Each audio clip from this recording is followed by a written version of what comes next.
What's up, y'all? It's TTC, aka the ThunderConductor, and we back for another YouTube video and Twitch stream. Thank you so much for being here. If you're on YouTube, make sure you know what you do. Like, subscribe, and ring the bell. And if you're on Twitch, make sure you follow and ring the bell. We do this twice a week on YouTube and once a week on Twitch, so let's get straight into it. Y'all know what I'm about to do. I got a question for you. Come on now. I want to know what your favorite ad nauseum deck is, okay? Some people gonna say the good old faithful TNK. We gonna have some rock side pilots out there.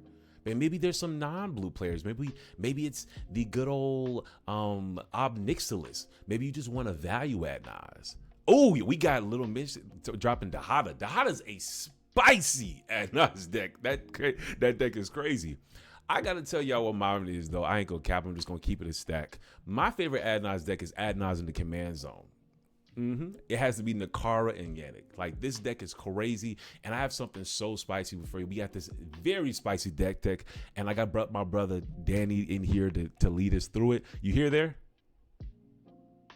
Yeah, what's up, buddy? Hey, I'm living my best life, brother. How you feeling, man?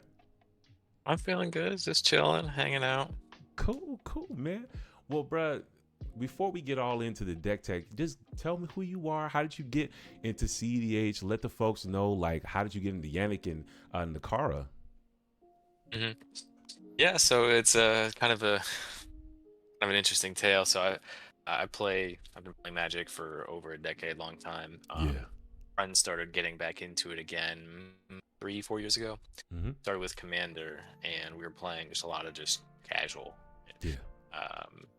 We were just playing a lot of that. I have some friends who don't make the best decisions, right?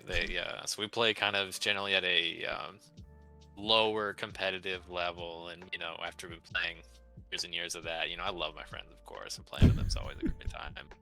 At some point you want to play the best cards against the best people, and so seeing cEDH up on you place, and so I was like, I'll try it out.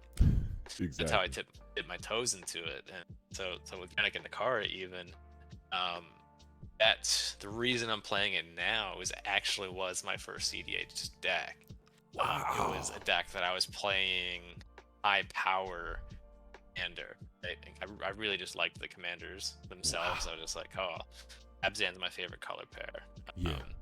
I like just that color suite, and this is my highest powered deck. Like, let's see what I can do with it, right? And I tried, to research all this stuff. Made a really shitty cEDH deck. In retrospect, it was really, really bad, right? And so eventually, I just kind of scrapped it. But that was my first dip into it, and I dropped it for a long time, at least a year, maybe two, before I was just like, oh, let's just see if I know a lot more about cEDH now. Let's see if I can actually make this work, and actually do some fun and interesting things with it. I was playing Urna, Halana, Guardian Home, so still Abzan, but it's a lot more competitive, a lot better. I eventually even made it onto the cEDH database. Okay, we got royalty in the room. Okay. I ain't mad at you, dog. I mean, and eventually I was just, I don't know, Protean Hulk felt in a weird spot right now. I don't know. It's a creature combo, very, very good, but I just wanted to try something different, and love these two. They're a lot of fun. Exactly. And it's always great to sit down and people like, all right, what are you guys playing? Wait, what? And then just everybody takes turn reading your. Nobody expects what you're gonna play, or what you're gonna do. I mean, gives you, when you're not playing blue, you need every advantage you can get, and that's one of the ones you get to take with unknown commanders. If you sit down with Time, you're like, okay, I know. Time does some crazy stuff, but I have an idea, an inkling of what Time is doing, right? Exactly. Kill the Time before the board gets too big and other shenanigans like that. Oh, they have how many counters they got up? Oh, let's start removing some stuff. You gotta. I kind of see Time as that kind of same camp as Kennen. It's not I'm not gonna sit here. You got a dog on them, but you gotta just kind of stop them once or twice. You know what I'm saying? Like, kind of with Kennen, you gotta just kill Kennen or kill a couple rocks once or twice during the game. It keeps them on the same level as everybody else, and then we all good. So same with Time. Kill Time once or twice. We'll be good, guys. Relax. We're okay. To the board a lot, those two decks. Yeah, I hear that. So Okay, cool. That's how I got in CDH, and that's why I chose these two. I feel that, brother. Well, It's a love project. bruh. Well, a lot of people have their favorite deck or their pet deck that they brought into CDH or really want to make CDH viable. And I'm gonna be honest, I played against you. This is not a pet deck. This is a very scary viable deck. And I want to get straight into the win cons. But before we get into win cons, I just want to say, if you're looking for more ways to support the show, we have a plethora of ways, starting off with our ThunderConductor merch. I'm wearing it right now. It's clean, it's soft, it's durable, and it's my favorite clothes I wear nowadays. Just check out link in the bio for that. If you also are looking for a community join, we have a Discord. Come on, join us. Have fun. Let's talk about brewing. Let's pop into some games. Let's just have fun. But if you want to join the deeper community, check me out on Patreon. It's a way for you to get everything from exclusive Q&As, having the chance of your deck tech viewed right here on the channel, and get shouts on the show. We have big shout to our mono red tier patron Scott Mitchell. You keeps the lights on the way you can't imagine, brother. And if you're not really on the Patreon, don't worry about it. We got our ThunderConductor Proxies, my way to increase access to this amazing format we call cEDH.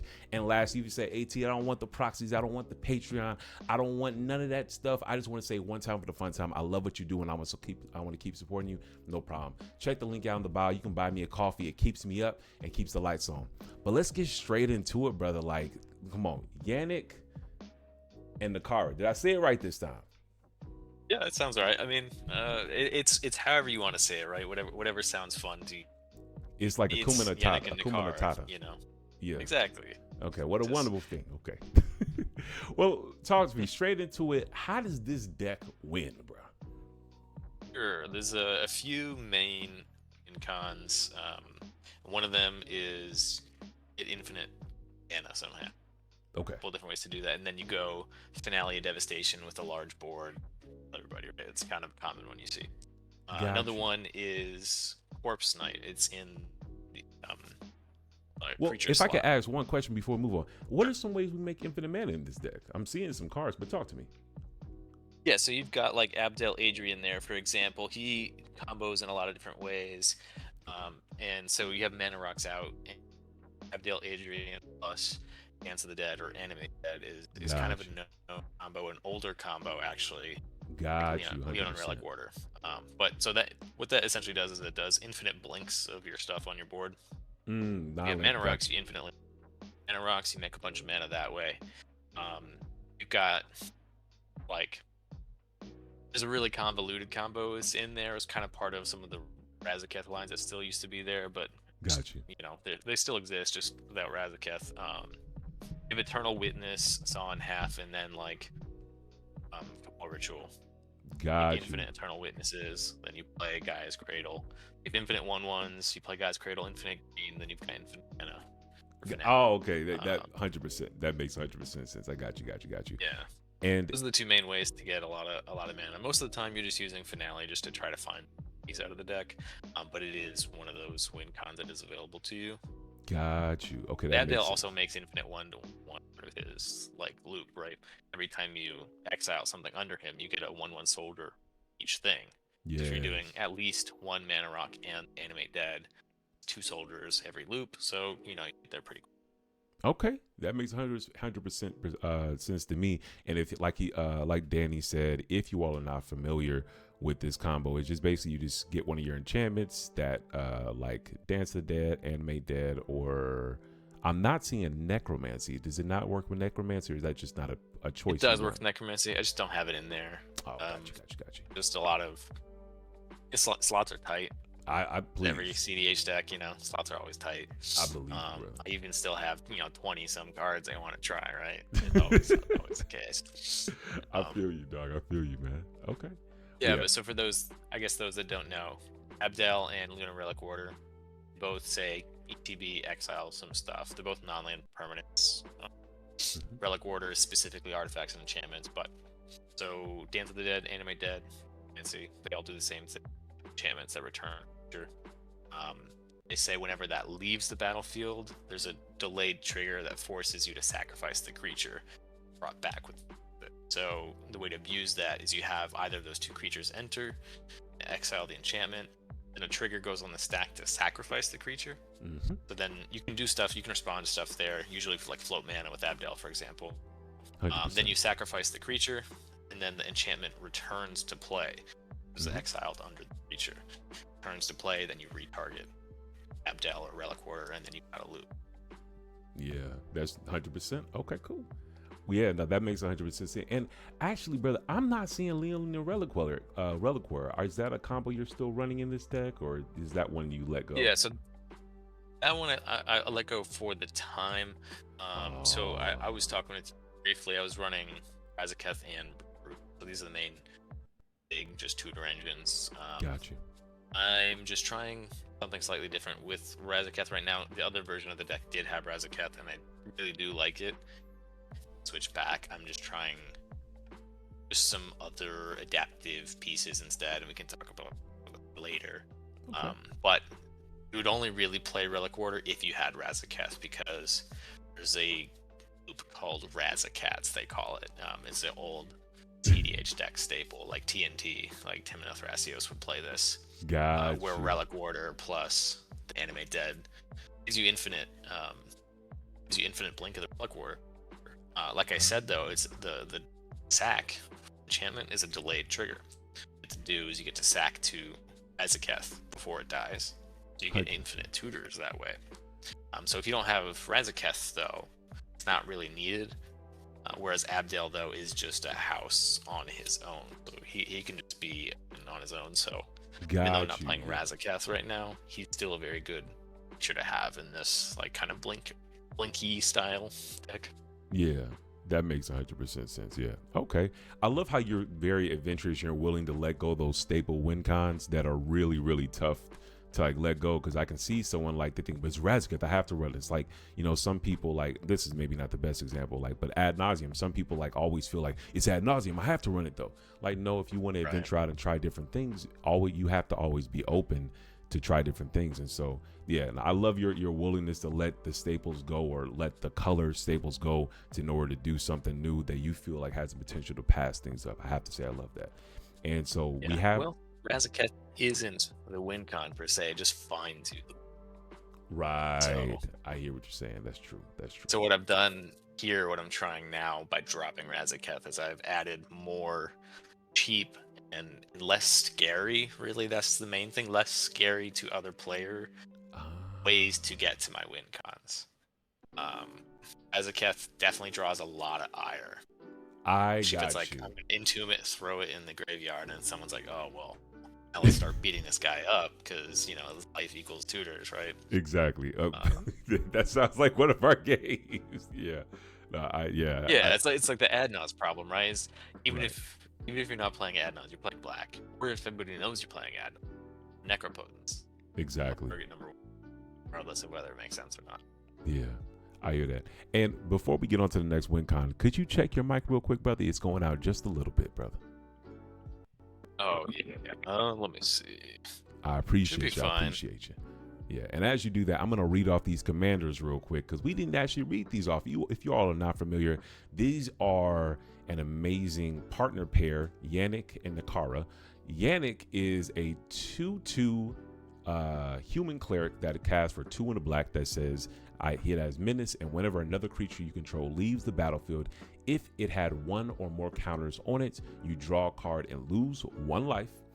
And its partner pair, Yannik, is a 3/3 hyena beast. That's different. It's has vigilance, and it says when Yannik Scavenging Sentinel enters the battlefield, exile another creature you control until Yannik leaves the battlefield. When you do, distribute X +1/+1 counters among any number of target creatures where X is the exile creature's power. All right, cool. And so we've already talked about how there's a lot of great Abzan commanders out, and we're digging into win cons. But before we get right back into win cons, like, Danny, could you tell me real quick, why would a person choose Nikara and Yannik when we have commanders like we've brought up, other great Abzan commanders that are just tearing through the format right now, and especially in the tournament scene, Tayam being one of the major ones? Talk to me, brother. Yeah, no, I mean, that's very fair. Those are pretty good. Like I mentioned earlier, I like that they're a unknown to a lot of people. That gives you some sort of competitive advantage, and there's an aspect of pet deck to this. I really like these two. But then if you look at like Nikara and Yannik, they do some interesting things. Yeah. Convert really small amount of cards into just an infinite amount of card draw, like you were calling it ad nauseum. Probably more accurately, a Yawgmoth's bargain. Pay a life, draw a card. Yeah. Got you. Loop chain loops, or one of the things that I dropped Razakath for is Karmic Guide. Karmic Guide and Yannik, plus a sack engine, can lead to infinite card draw as well. Oh, get out of here. Once you start drawing your deck and everything, just it's hard to lose from there, right? Oh, God. So, outside of these infinite scenarios, though, they do just like some utilitarian type things. Every creature deck, plan Z, right, is beats. The very last thing. Exactly. Yannik can get you there pretty quickly. He already himself is a 3/3 with vigilance. You exile, say a 2 power creature, he's a 6/6 with vigilance, which is, that can be really tough for other decks. And you don't have to put the counters onto Yannik. I can throw him on all the counters on other creatures. I can distribute the counters, any way that I see fit. So you can put those counters around and really make combat difficult for a lot of your, components. Yeah. Nikara, there's just creatures in the deck that randomly have counters, right? Mm-hmm. And so even just like, say, an opponent tries to remove a problematic piece, draw a card, life, by that happening. One of the best synergies in the deck. I mean, Orcish Bowmasters is an amazing card, just period, right? Yep. But Orcish Bowmasters plus Nikara is actually really disgusting, especially if I have something like a sack outlet on board. Say, for example, let's say in the most extreme case, right? Obviously, Eels plus Bowmaster is already disgusting, but let's even just say there's somebody drew 4 cards. It's 4 Orcish Bowmaster triggers on the stack. I have both Nikara and Bowmaster out and a sack outlet. You sack your Orc army, draw a card, lose a life. Resolve the first trigger. Gotcha. Do another Orc army. Sack that, draw a card, lose a life. So for each time that there's an OBM trigger, you also can sack that Orc army, draw a card, lose a life. So you can really break parity in the right scenarios with that interaction. Are you also, like, and this is a little more cute than not having a sack outlet, but have you ever maybe done the same thing where you've done a damage, like the initial damage from Orcish Bowmasters, where you did the initial damage to the Orc army to kill it while it's still a 1/1 and still get the effect, or does it have to be sacrificed? You wouldn't be able to, just the way the timing works with Bowmaster, because it doesn't exist for the very first trigger. You can't target it, so then it's a 1/1. And if you go to resolve the second trigger, let's say targeting the army, it will become a 2/2 with 1 damage marked on it. So it'll never be able to kill the army that way. Got you. Very quick question. Okay, that makes 100% sense. My only last question is, because I trust you, the Abzen player, because of the wording, and Magic just happens to be one of the most complex games on the planet, but because of the wording, it says whenever an opponent draws a card except for the first one, it does 1 damage to any target, period, then amass orcs. Does that period allow like a space between, maybe not where things get interacted, but where the orc army is not amassed yet, but the damage resolves as a state-based action? Usually damage is the last thing checked. Okay. I'm not probably the best person to ask on this. I'm not a judge, but I do play Modern. But that's an interaction in Modern that you were never able to kill the Orc army with the Bowmaster. I'm sure there's smarter people out there that could point to the exact things for that. Got you. I just know that that's a thing. Interaction. No, I hear that. I definitely hear that. Okay, cool. Well, thank you for sharing that. Okay.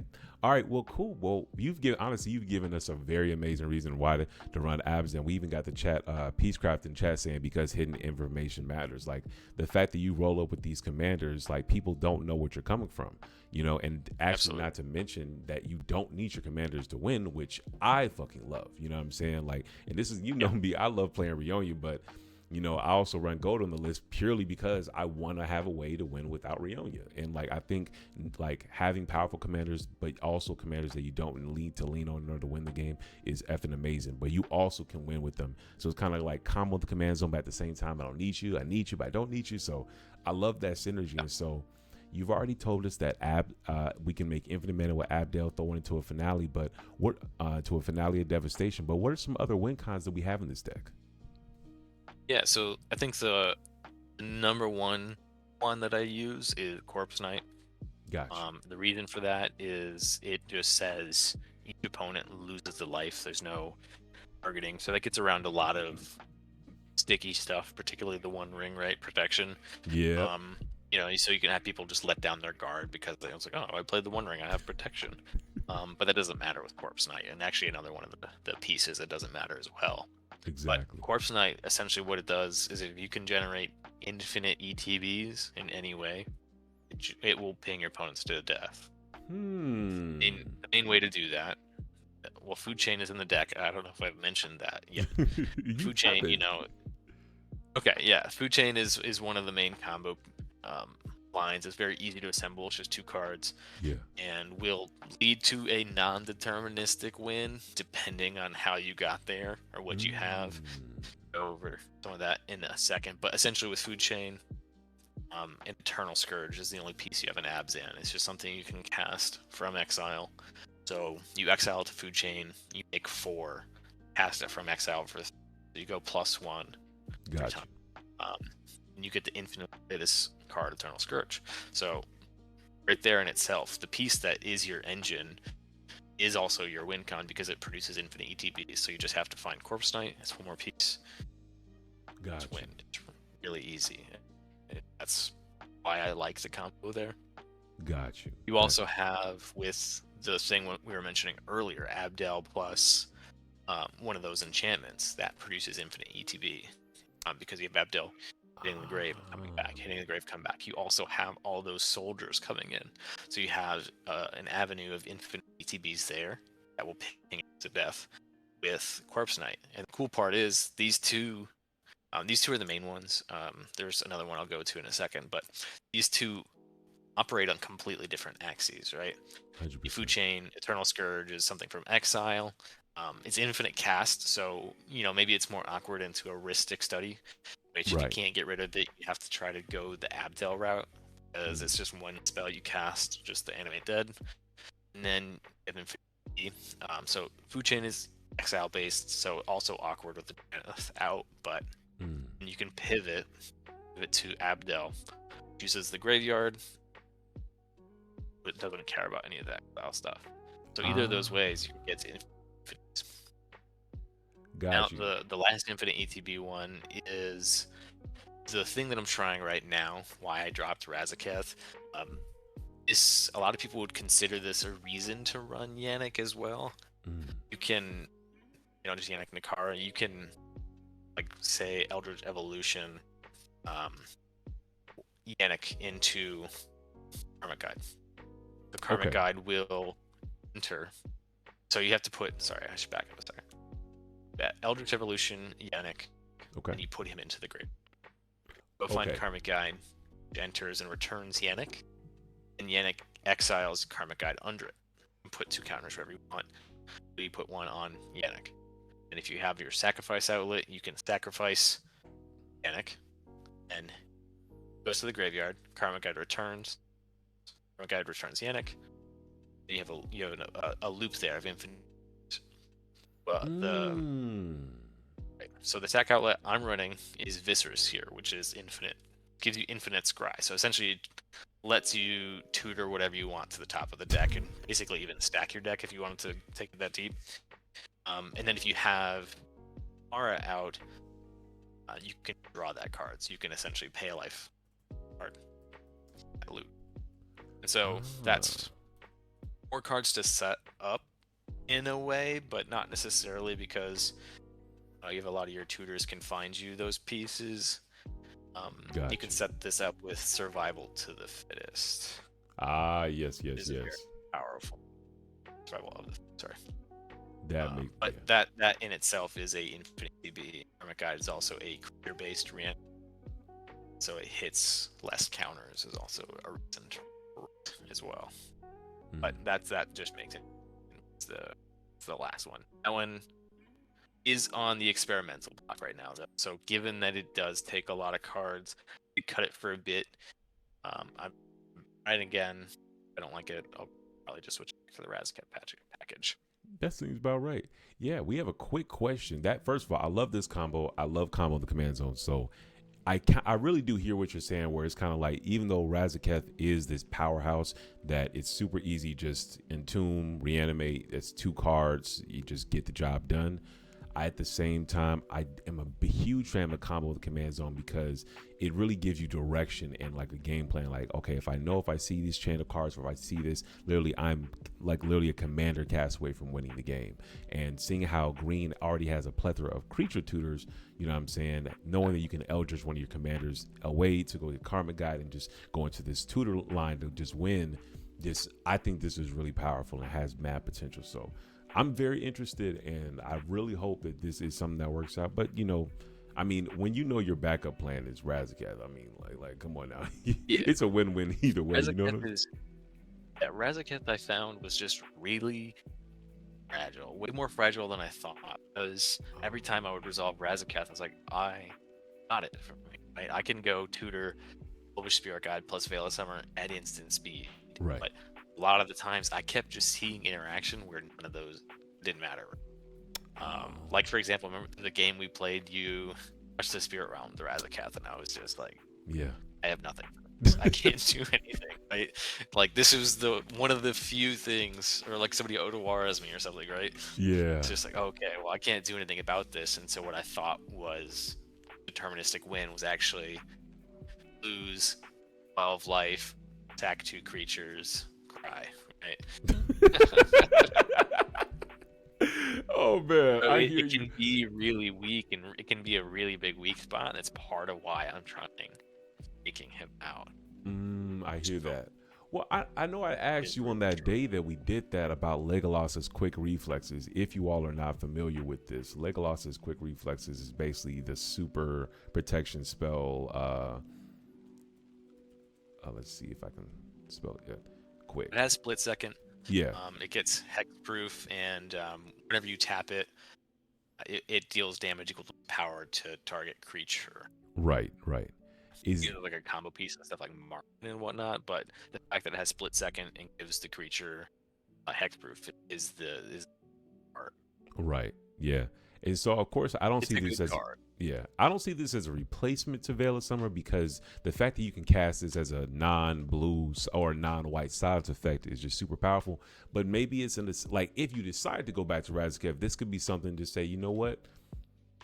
You chose to pop an Odawara, no problem. I'm gonna go do the same thing, Elvish Spirit Guide into Legolas's quick reflexes. But it's like, okay, you did a Chain Vapor. Oh, I got you. I'm gonna do Elvish Spirit Guide into that. Maybe that's something to think about. Or have you already thought about Legolas's quick reflexes?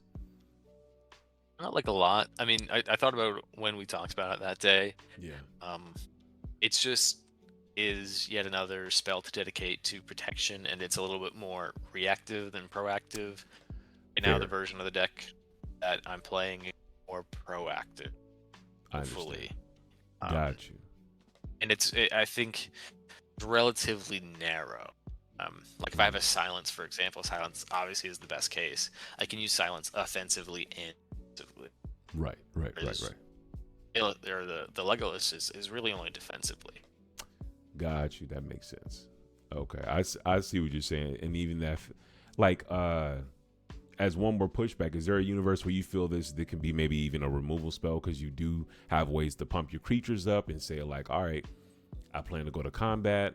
Whether I'm not gonna take this moment away from you, because like you have a really good like pumpers like Brina and other things along that line. Even our commander, where you can pump up, where you say, all right, I'm gonna go to combat. In response to attackers, I'm gonna go ahead and Legolas's quick reflexes and attack as a removal spell. Granted, it is it's kind of, it's not sorcery speed, but it's kind of constrictive because you have to do it during your combat phase. But is that malleability maybe would open the door to this being a viable spell for your brew? Or do you feel like this, for this specific brew, is just Legolas is maybe it just may not have a spot, even though it has a split second removal potential and a way to get around the more harder to interact spells and abilities? I could see it being pretty good. The only reservation I generally have when I think about it, at least in this deck specifically, is there's not many cards that I have that I can just tap at any time. Yeah. So that I would have to go to combat. Exactly. It does restrict you a good amount. I definitely think it's worth considering. It's a pretty good card, I think. Okay. But I'm not going to be... Yeah, there's just not... Like, for example, in Sisei, they can just put it on a mana dork, which they're already going to be tapping. True, they play that deck, so they can tap their mana dork for mana, which they're going to untap later with Dravi, and so they get to do way scarier stuff. For like Marwyn, for example. I mean, Marwyn's not top tier really anymore, or not played really at all. But yeah, like it's an example of a deck where it's like amazing because you know the tapping and not tapping. 100%. But I think just the fact that I would have to go to combat really to try to use it. I think it is really good at removing the problematic pieces for this deck, right? Like Apo and Douthie are kind of the main ones. Drannith can be that too. It'd be pretty easy to remove those with a reflex, and so maybe it's worth considering just for that. Okay. Yeah. I could see it. Yeah.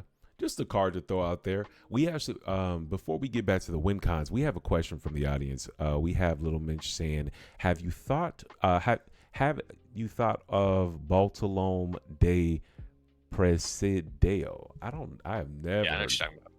It's a white black Orzhov 2 CMC, basically carrion feeder. Sacrifice an artifact or creature, put a counter on it. Got you. So I think I would play Carrion Feeder before I would play that, just because it's half the mana and one is dramatically better than two, right? I think.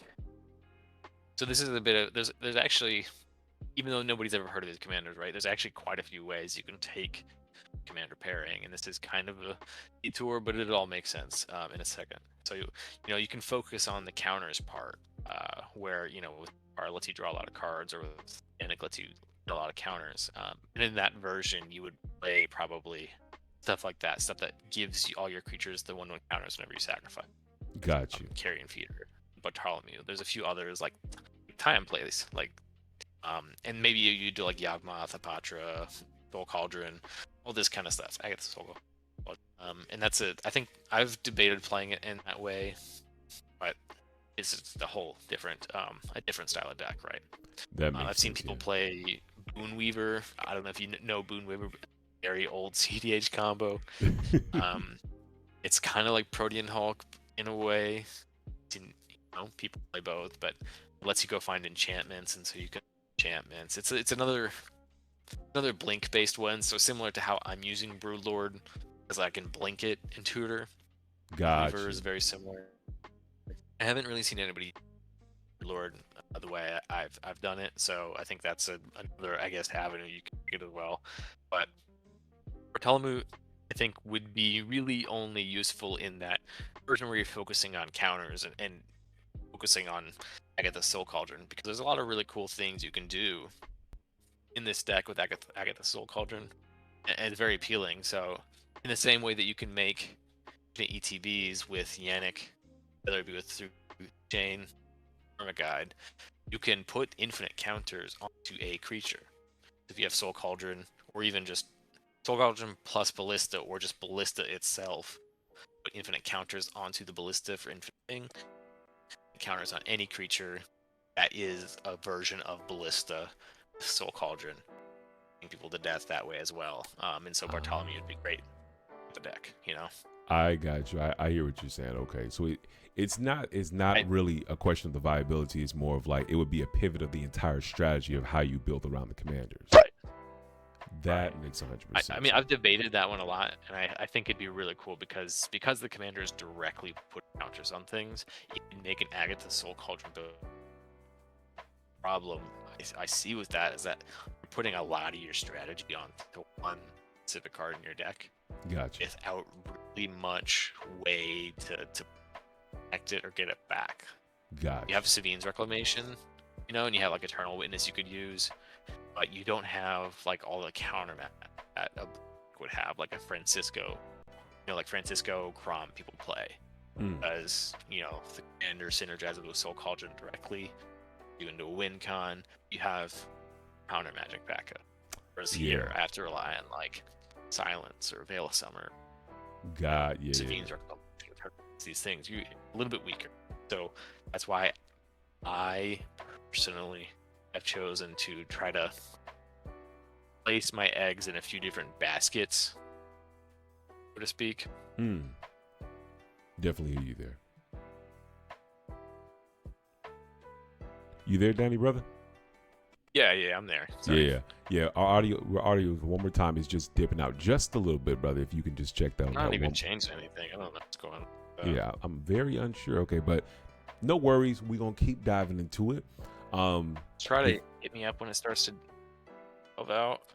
Yeah, because we're experiencing just a bit of an audio sync where it's coming in and coming out. It's like it's coming in, but it's coming out like it may be like a loose connection on the cord.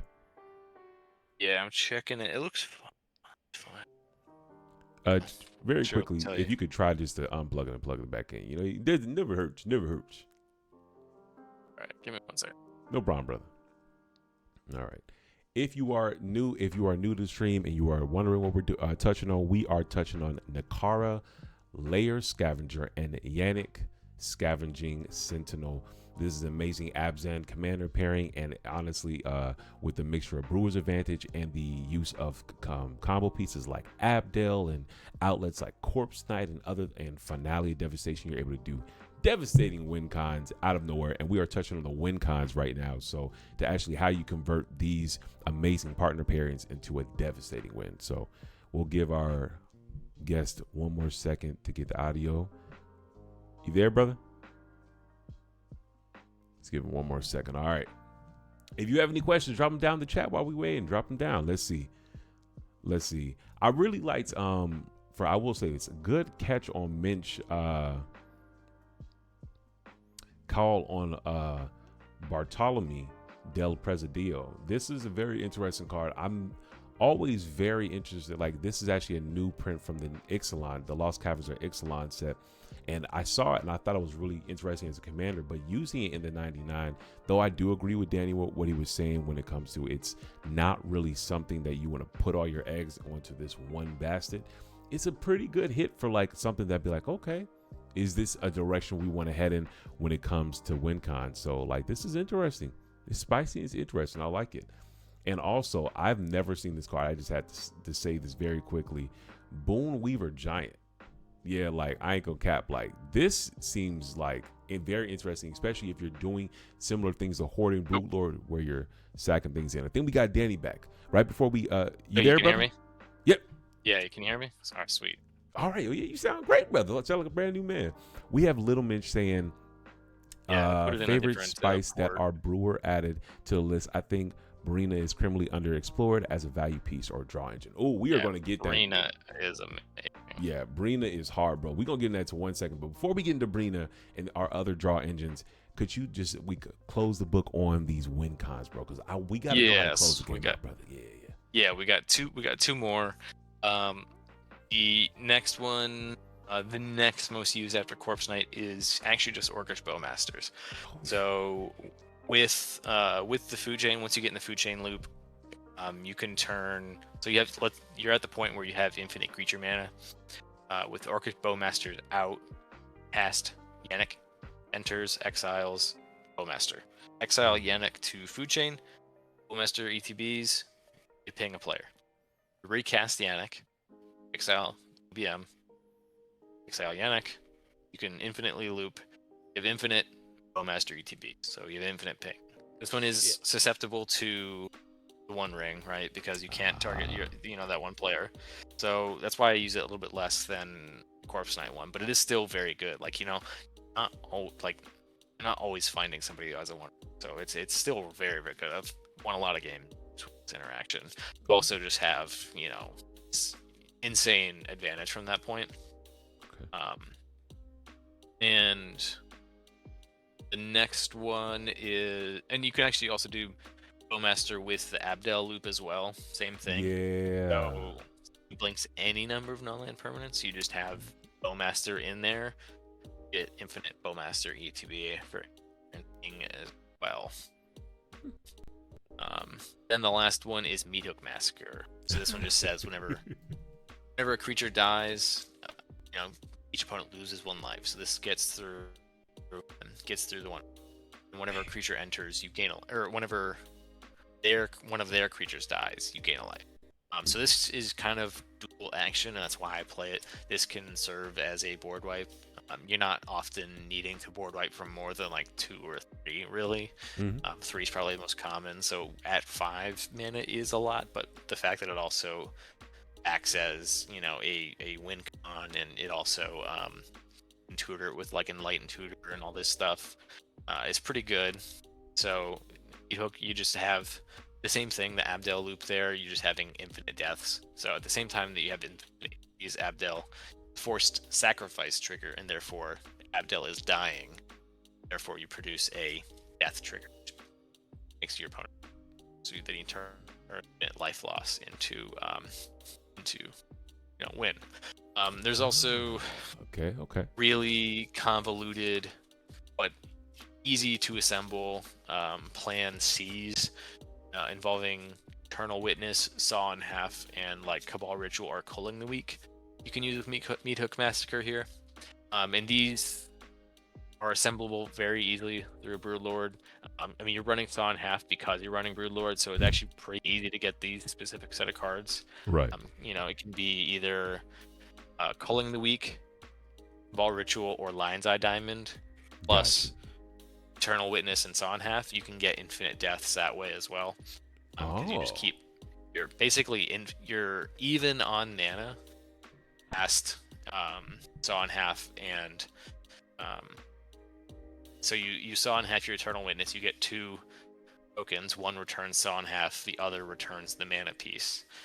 So LED makes you 3 black. Saw in Half, or Culling Weak and Cabal Ritual give you more than that. So you get to make infinite 1/1 Eternal Witnesses. You get to have infinite deaths. You can do some pretty cool stuff that way. Man, okay. I love how I love your use of Hoarded Broodlord and how you're not just doing the traditional Saw and Having to peer into the abyss. And actually, I'm not even seeing a peer into the abyss in this list. I don't think you can do that anymore. OBM is too prevalent. I have played it in the past, and I have just kind of an Orthob deck that does do that, and I tell you what, I'm still scared every time I cast Peer, because there's also D-Slot, right? Somebody can take your Peer from you. It's like, well, now you're caught holding the bag, right? It just really, it's a lot more fragile than just. And I think that, obviously that's a very powerful interaction, just a free Peer into the Abyss with Broodlord. But I think people looked at Broodlord in a weird way. If you can Saw in Half for Broodlord, any combo that it's just a 2-card win can get both the pieces off of Broodlord and just win right away. You don't have to go through this, jump through the hoops of here and then play mana and then play your win. You just win, right? Exactly. Skip all that middle step. Exactly. I love how you talked about that. I love how you've pivoted from honestly just saying Hoarding Broodlord is how you win with peer into the abyss. No, Hoarding Broodlord is a 2-card combo finder. That's what it is. You know what I'm saying? And with the use of things like Sacrifice and Cabal Ritual or Dark Ritual or Culling the Weak, you can actually really pivot into things like Peer into the Abyss. But you can also, if you're running blue and black, you can do Thassa's Consultation. You can pivot into other win cons that we've already talked about here, like, for example, Abzan and a Dance of the Dead or Animate Dead or other things to make infinite that way. So it's really, really useful in the ways you're able to win using Hoarding Broodlord, even though you've gone off the beaten path of, hey, this is how you're supposed to do the combo. And to know the meta has Orcish Bowmasters and Deflecting Swat is like, it's not negotiable if you're in red. and you use your commander. Absolutely. You know what I'm saying? So I love your insight. I love me some Peer into the Abyss. I'm not gonna lie, but I definitely respect. It's an addicting card. It is, man. Like drawing half your deck, unless you all have done that, that is one of the funnest things on the planet. Just to go like, all right, we'll drop. Yes, please. Yes, dude, it's so much fun. I love it. But okay, we've talked about a lot of great win cons. You've by far proven the flexibility of like the layering of these cards and how the good they are is just generic value pieces, but also great just combo pieces as well, and how each combo is actually pivotable as well was definitely my favorite part. But we got to get to these combos. So talk to me about our tutor package in this deck. Well, obviously we have Brew. You know, he's a win in a can essentially, but we just kind of have all the the best black tutor, right? Feral Seal, Vamp Tutor, Sonic Tutor, Symbolic Intent, and then Tomb. Obviously, I'm trying to reanimate.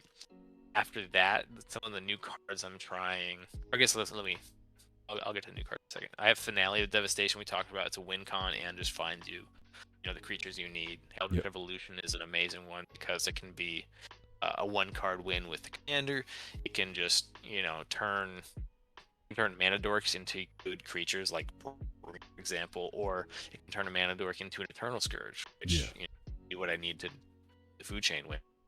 And you can do some pretty cool stuff with Eldritch Evolution. Bowmaster, you can get to a Stax piece if you need it. There's not a whole lot of stacks in this deck, just kind of the I know we'll talk about that a little bit later, but just the best asymmetric ones. So you can find a Stax piece in a pinch. Other tutors, let's see. Yeah, so the crop rotation. I'm seeing Wishclaw.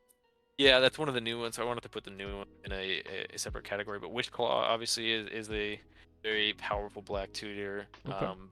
But yeah, so those are all the ones that I have been playing, and the newer ones I've been playing, like you said, crop rotation.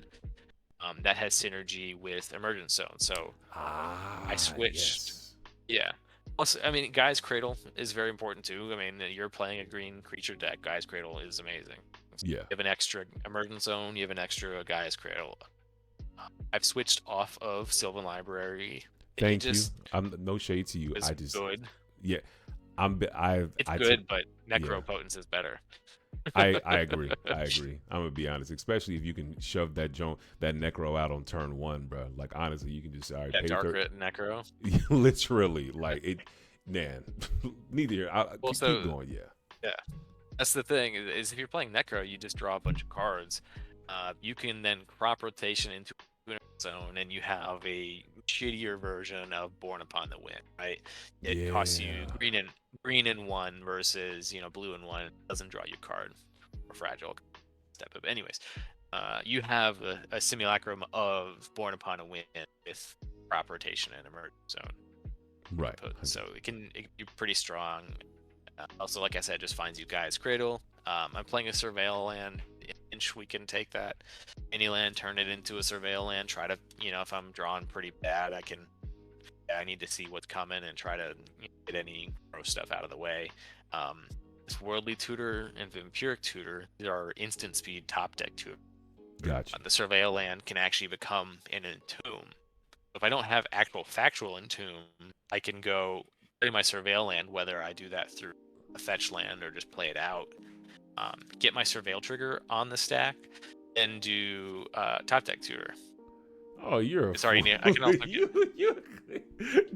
yeah, and then I entomb my Broodlord that way, or my Abdel, or a food chain. 100%. So I love that, bro. I'm not even gonna lie to you. I fucking love that.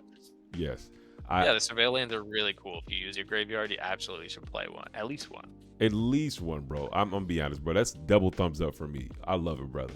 Okay. It was what I thought initially was just a corner case. I ended up using it a reasonable amount of times, and so really, I definitely think it's worth. I mean, it's just another version of Entomb, right? It's only Entomb is Entomb, right? Everything else is 2-3 mana. Right. Has restrictions, and sorcery speed. The next best 2 is Unmarked Grave, which is both a sorcery and only gets non-legendaries, which I have less now since I'm not playing Razageth. Right. And thankfully, Broodlord's not legendary, but Thank you. you can't put like Abdel. And one after that is Buried Alive, which says 3 creatures. You don't you're restricted by creatures, and it costs 3 mana. So right. There's really only one Entomb, and so crop rotation can itself just be green Entomb, depending on the rest of the cards in your hand. Yeah, that makes 100% sense, brother. Okay. No, yeah, very good reasoning there. Yeah. Yeah. Also playing Besiege the Mirror now. That just gets me. Yeah, it just gets me Chain or Eternal Scourge just directly to. And, it can do any number of things. It can get me a Cultling Ritual, like that. It can get me Poe Ranger Captain. It can get me Grand Abolisher. It's just a good tutor.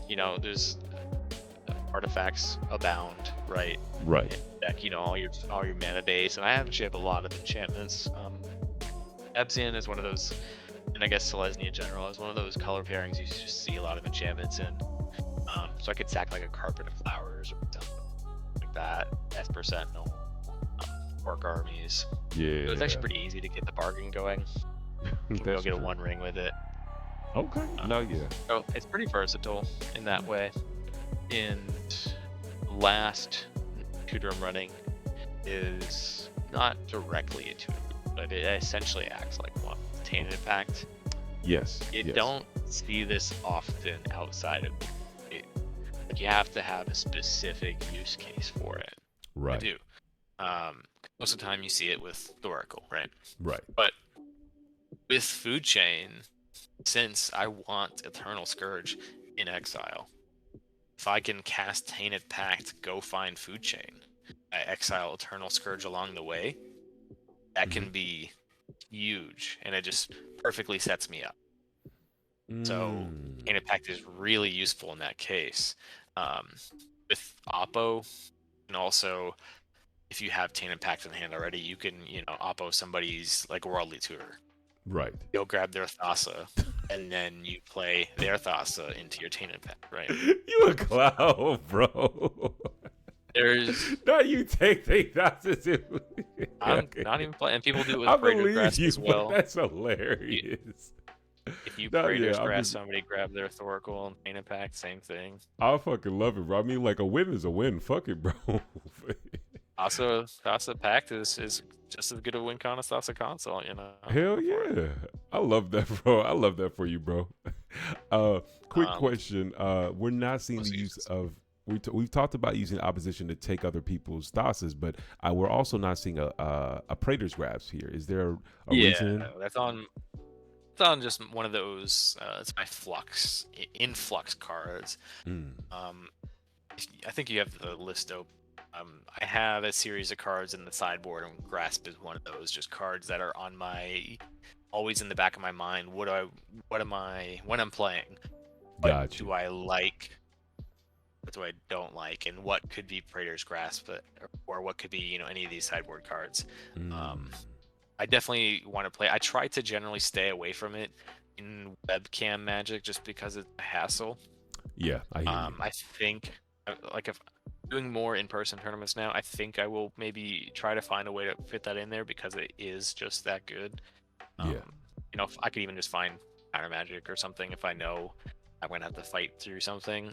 So Praetor's Grasp is definitely on my radar. I'm definitely trying to find a spot for it, but like I said, I'm just trying to get a feel for the cards that I have and see what are the weak links I can drop in.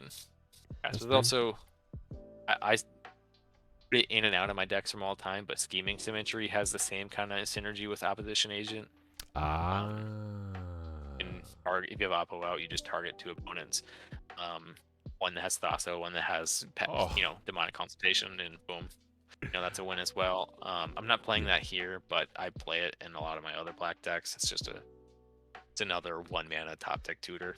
Yeah, no, that's actually kind of hot. I'm not gonna lie, bro. That's actually really, really dope. How you're just able to that's actually, I've never thought about using Opposition Agent and turning Scheming Symmetry into a double tutor. Very good synergy there. I'm not gonna cap. That's good, bro.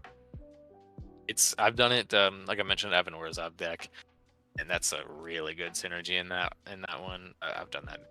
It's a great feel. Dude, okay. How good does it feel compared to drawing half your deck with Pier? Well, where we sitting at? Where we sitting at? Honestly, the scheming symmetry is better because everybody just sitting there like, is this happening right now? Is this just disbelief from everybody at the table. Everybody's like, are we really getting our ass kicked by a non-blue deck? What the fuck is going on? Who broke the matrix? Nah, I definitely hear you there, bro. I definitely hear you. Okay. Well, thank you for sharing your tutors. I really like your package, and I love your well thought out use of the sideboard to kind of really touch on those cards that are really have potential to be in there, but it's just like they're just not making the cut for where your thought process is or where the meta is or even where you're experimentally pushing the boundaries, like how you brought up the introduction of crop rotation to make your necropotence better ever since you took out the what's the 2-mana enchantment that I will not Sylvan Library. Sylvan Library. I don't think it's bad. It's just so right now it's really hard to run it in any deck that has a touch of blue. But I understand non-blue decks, you gotta do what you gotta do what you gotta do. But we've talked about. I just don't think it's good enough. Sylvan Library. Sorry, I don't want to. No, go ahead, bro. Yeah. I just don't think it's good enough anymore. I saw it. I mean, in all the games we played together, you saw me get screwed over by Sylvan Library. You know, it's like, yes, it's really great drawing 3 cards a turn, but very quick die. You know, especially if other people are attacking you because they're like, oh, that guy plays Sylvan Library, let's attack him. You know, so it's 8 life is insane just for 2 cards. That's the thing. Life for 2 cards is insane, whereas 8 life for 8 cards is huge. Dramatically different. It's fucking huge. And like I know that was one reason. Like I played Tasker as well, and it was really hard for me to get my mind around of like paying my life to draw cards in that aspect. But I had to take Sylvan Library out because I'm like, I'd play that card, and sometimes I would get swung at even if there's another Naus player, because they'll be like, well, I'm not going for Naus. Well, you actively have Sylvan Library, so I got to switch you. I'm like, bro, come on, man. It's like I get it, it's part of the game, but it's like that feeling like, bro, like I don't even like the cards I'm drawing. It puts a clock on you and it forces you to make play patterns that is suboptimal in my opinion. Like for me, I don't like to be forced to take a game action because I either take this game action or I lose. That's why I'm always cognizant about like this, like if I'm politicking, like be cognizant about how much damage I'm taking, how am I blocking, because it's like if I'm trying to play mid-range or if I'm trying to like if I see the game going long, everybody's life totals matters when you get to turn fucking 8 to 10, and it doesn't happen often, but sometimes in this mid-range hell we're in a grindy game. So yeah, it's Sylvan Library is a very tough card to run nowadays, and unless I just don't see it against Bowmaster. You know, it has the brainstorm problem where don't want to draw those cards, you put them back, but you're gonna draw them eventually unless you got a fetch land. Exactly. And it's just like at this point, you know, like it's almost like you have to. Sometimes, you know, people just say take the 8, don't even think about it, and like it just I understand because sometimes you don't want to get brainstorm locked, you know, which is or like Sylvan Library locked, which it sucks, but you know it happens. And so I really love your inclusion of I definitely really love your inclusion of necropotence in its place to be like, all right, I can't use the cards to the end step, but I love that. Okay. We're gonna move into draw engines, and we can start off with necropotence. I have a question. Do you ever find that discard into exile effect to hurt you in graveyard synergic? I haven't yet. Okay. It can. Black is one of my favorite colors to play, so I have a lot of black decks in which I've played necropotence. It can hurt you. I mean, especially playing LED here. Yeah. It can. But if you're drawing 10 plus cards, I think you're going to find a win. The only thing that generally sucks about the discard is showing your opponents what you're getting rid of. Because there's been times where I'm like, okay, well, I'm dumping 2 tutors, and you know, I've even had a game where I dumped like a ranger captain, and they were like, all right, alarm bells, right? If you're getting rid of ranger captain, what the heck's in your hand, right? Yeah, you know? yeah. I definitely. It's like everybody was like, okay, all right, let's band together. Nobody's winning. We're gonna do everything we can to stop Danny from winning. and it was just like, oh, jeez, I should have done this. I had like Grand Abolisher and Silence, and but I had to discard one of them, right? I'm not going to keep 3. Exactly. So, No, I but like cases like that, I think that's the one I run into more often, is like people seeing what you're discarding like leads to them changing their game. Yeah, I agree. Yeah, especially for politics, I'll call myself out. I leverage the a large discard and like the what's in the graveyard as like a big thing all the time. Like when I'm politicking, and Necroponents is the epitome of look. They just got rid of 2 win cons. What the fuck is in their hand? You know what I'm saying? Like I actually think about that. And if you like I tell people, if you shove a win right in there, you're 100% going to lose after them. So you need to be able to get through my counter magic and that person's counter magic, and then hope you don't alley the game into this person's hand who obviously has a win. You're better off just waiting out the storm, force them to like just shove that win and then win after them. You know what I'm saying? Which is just it sucks to have to like come to that reality, like fuck, like I have to try to wait to win after, especially when you don't feel like there's time, like if you're in a tournament or something. But yeah, it's a tough situation, but I have to agree with you there. I do think Necro is a great addition to the list as a draw engine. Okay. It feels a lot better. Especially it's a lot better than Sylvan Library. We also have Trouble in Pairs, brand new card. Like to see it. I honestly really, really like this card, and it draws me a ton of cards. God. Although I think it may be too expensive. I really like the card too, and so it really pains me to say it, but it's difficult to cast. Double white hip too. It's not like Smothering Tithe where it's like 3 and a white. If it was 3 and a white, it would be insane. My guy, white. Oh my gosh. I literally had this conversation with Temujin last week. He was looking at my Marnia's Calgary list, and he was like, well, I think Trouble in Paris is just the superior card because I run Mangara the Diplomat, which is really good. Yeah, like, and I love it. Yeah, plus. You said what, brother? Oh, I said, yeah, Mangara, or Trouble in Paris is Mangara plus other stuff. Exactly. And so he was like, I think Trouble in Paris is just the superior card. Why wouldn't you run this? And I said, well, I'm gonna be honest, like I'm trying to, like, at least for that list, I'm trying to establish a major draw engine by turn 2. And the tough thing about it, and I've been checking this more often lately, is how often do I have 2 white pips and 2 colors available to me? There's plenty of times you can go land Dark Writ and then pay the 1 white to get past Mangara or a Smothering Tithe, you know what I'm saying? But how often do you have to wait to turn 3 to start drawing cards? And at that point, like, when are you just gonna have enough cards to lose? You're gonna end up losing to a turbo deck, or is your draw engine that you're trying to establish too clunky where you're tapping out, where now you can't protect yourself or stop something that may affect you negatively? So I feel the exact same way you feel, brother. Like, I want to run this so bad, but Abzan Abzan needs card draw, so at the moment I am playing it because it is insanely good for white. Yes. And just in generically non-blue decks, it's insanely good. I don't think I would play it in a blue deck though, to be honest, because you have Ristic Mystic and all that good stuff. Yep. My friend said the same thing to me. He was saying, I was asking him about it and we were just talking. He was just like, I'll be honest, if you were not blue, I would say you have to run it almost like just out of the culture and just understanding how much you need card draw. But if you have an Enlightened Tutor and you have the choice between like all these different things, you're going to skip the Troubling Players and go get the Ristic either way. Even if you have an Imperial Seal or Vampiric Deer, you're just going to jump over Troubling Players because of like the casting cost, though it's very powerful. And I even could argue in some situations maybe even better than those draw engines because it's also a Stax piece. It's not the first one you would go to if you're in blue plus, so yeah. Right. It's great to draw naturally. Yeah. But yeah, I definitely hear you there. We actually have Little Minch saying, very good point. Is it a valid turn 2 play if you can't reliably play it on turn 2? Exactly. And yep, even Talion players better, and Talion plays better and it's easier to play. Exactly. Yeah, because you can still go Dark Writ and play another land and then just boom, you got Talion on board. Yeah. But keep going on. Best case is like Mox Diamond, land, Mana Crypt, right? Or any Mox. Yeah. Land, Mana Crypt, or turn 2 just land, Mana Crypt, or something like that. Yeah. It's like your best case, your best chance to cast it. And then you also have to hope that you have the double white, because what happens if you draw like Boseiju for your land, and then an exotic orchard. So you only have one white pip. Now you're sitting there like, damn, like I wish I had Nikara. And you have to worry about it.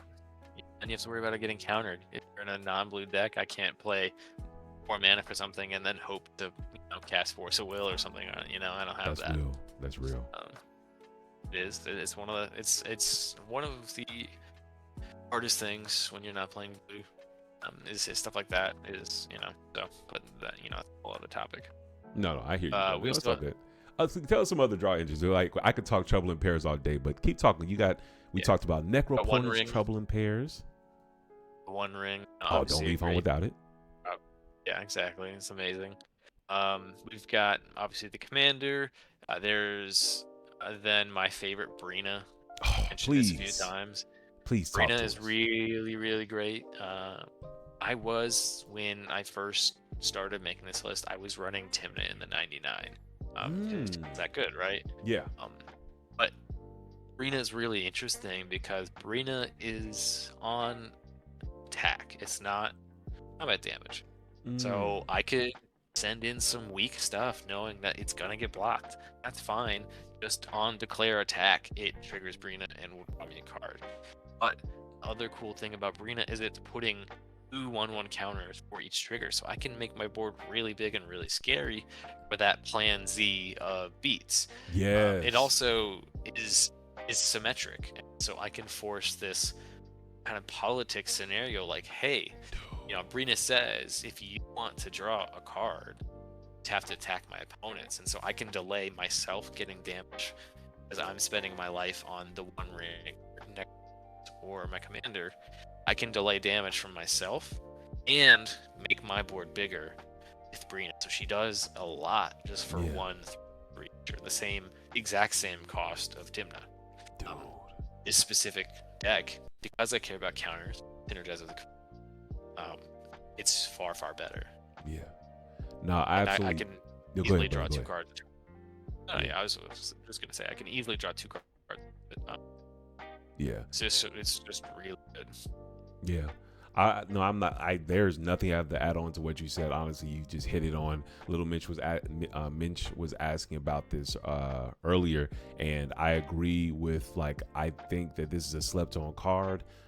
I think if you're in a non-blue deck and you're playing white and black, why not run it? You know what I'm saying? In the worst world, Brina will at least draw you 1 extra card, extra turn for just attacking, mind you, and it has an evasion for flying. It's got a little booty on it too. It's a 1/3, not the hugest thing, but it's not going to easily die to Bowmasters, and so it's like it touches everything. I've quickly gotten 7, 9, 11 power Brinas, and people are just, what do I do about this? And it's like, well, I was gonna try to combo win, but take 11, I guess. Like, how do you feel about that? it's pretty aggressive. And another one of the, I guess I wouldn't rely on this as a draw engine, but it is there is Kutzo, which is, it is a Grand Abolisher effect, but it says if a creature has more power than our toughness and it deals damage, I'm gonna draw a card. So in a deck where I'm playing stuff like Brina or Yannik or Orcish Bowmasters, these things that are adding counters, making their power bigger, Kutzo can become a card draw engine. And I've had board states where I've had Kutsil and Brina, and then you attack and you draw 5 cards, 2 off of Brina, 3 off of Kutsil, and that's crazy, right? It can be amazing. And I have an insane board state from there. Honestly, and at that point, if you're drawing that many cards post-combat with a cuts on the board, you may end up stumbling into a win con. Absolutely. Please, man. This is, yes. I love this. Continue, brother. We talking on card draw, y'all, and I'm not going to lie. I'm liking what I'm seeing. Keep going, brother. Those are the main ones, really. Just kind of the best in Abzan colors. Gotcha. I was playing Library, like we said, but that's gone. And one of my favorite, or I guess not favorite, it's just very good loops, is if you have the Abdel loop with Abdel and Anime Dead. Got you. You have the One Ring out, you can actually just draw your whole deck that way. Oh, I love that. Yes. Using the exile non-land permanent, the flicker to just have it come back in. You won't get protection, but you will get it right. untapped and just bop, bop, bop, bop, bop, bop. Sounds good. Love that, dude. Very Absolutely cool. love that. Yes. Another way to just draw your deck and find your way to a it's very cool because you can cast these things on separate turns. Cast one ring on turn 1 or 2 or something, and then Abdel's coming later. It's just like, oh, I can just start drawing my deck. And I actually do a lot of times just play Abdel. Even outside of the infinite loop, I can play Abdel and say sacrifice him to Culling Weak just to balance my mana rocks and my one thing or whatever else I have on the board. And then he's in the graveyard, and then later I can do set up the loop, right? So, right. I mean, you want Abdel in the graveyard in most cases just to get him there. Exactly. So that's really great ramp, really, because you can, once you bounce out your rock, like Mana Vault, stays tapped. Exactly. So link that with Abdel, get that mana back. It's really nice. Exactly. I love your use of using a combo piece as a value piece as well, because we know we don't. Abdel's a great win con, but it's not.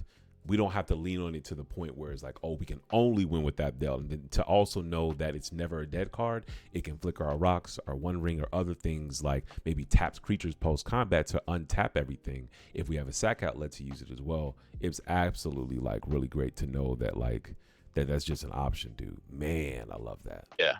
Okay. We don't really have the same number of card draw engines as we do in like a blue deck. Obviously, it's the best place to find card draw. But we do. Oh, I forgot to mention Esper Sentinel, of course. Esper Sentinel, right?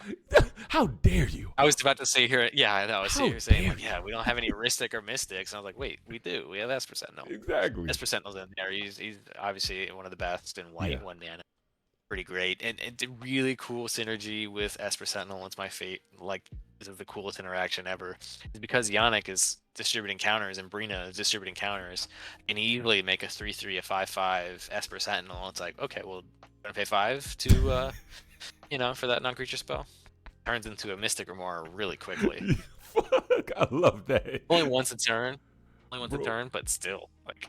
Bro, I understand why this is your pet deck, because if I had a 5/5 Esper Sentinel that I'm beating face and also said, hey, are you going to pay the 5? I would play this deck too. I don't give a fuck. Oh, man, I love this. I love this, brother. I love it. What I like to tell people is this is a pivot deck with layering combos, right? That's like this, a real artsy, whatever way to describe it. But you have all these, like you were mentioning, all these combos kind of work with each other in different ways, depending on what pieces you draw. There are multiple ways to win, but depending on, there is so much variance in the game of Magic that we play. Exactly. So if you see in some decks, regardless of the format, you say, oh, well, I drew the wrong half of my deck. Mm-hmm.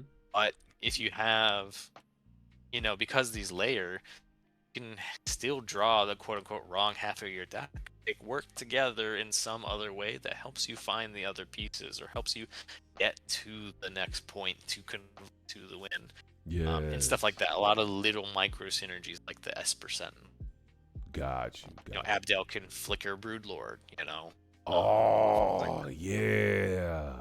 There's a deterministic win with Broodlord if you go Broodlord into Abdel. So you would actually Broodlord, saw in half.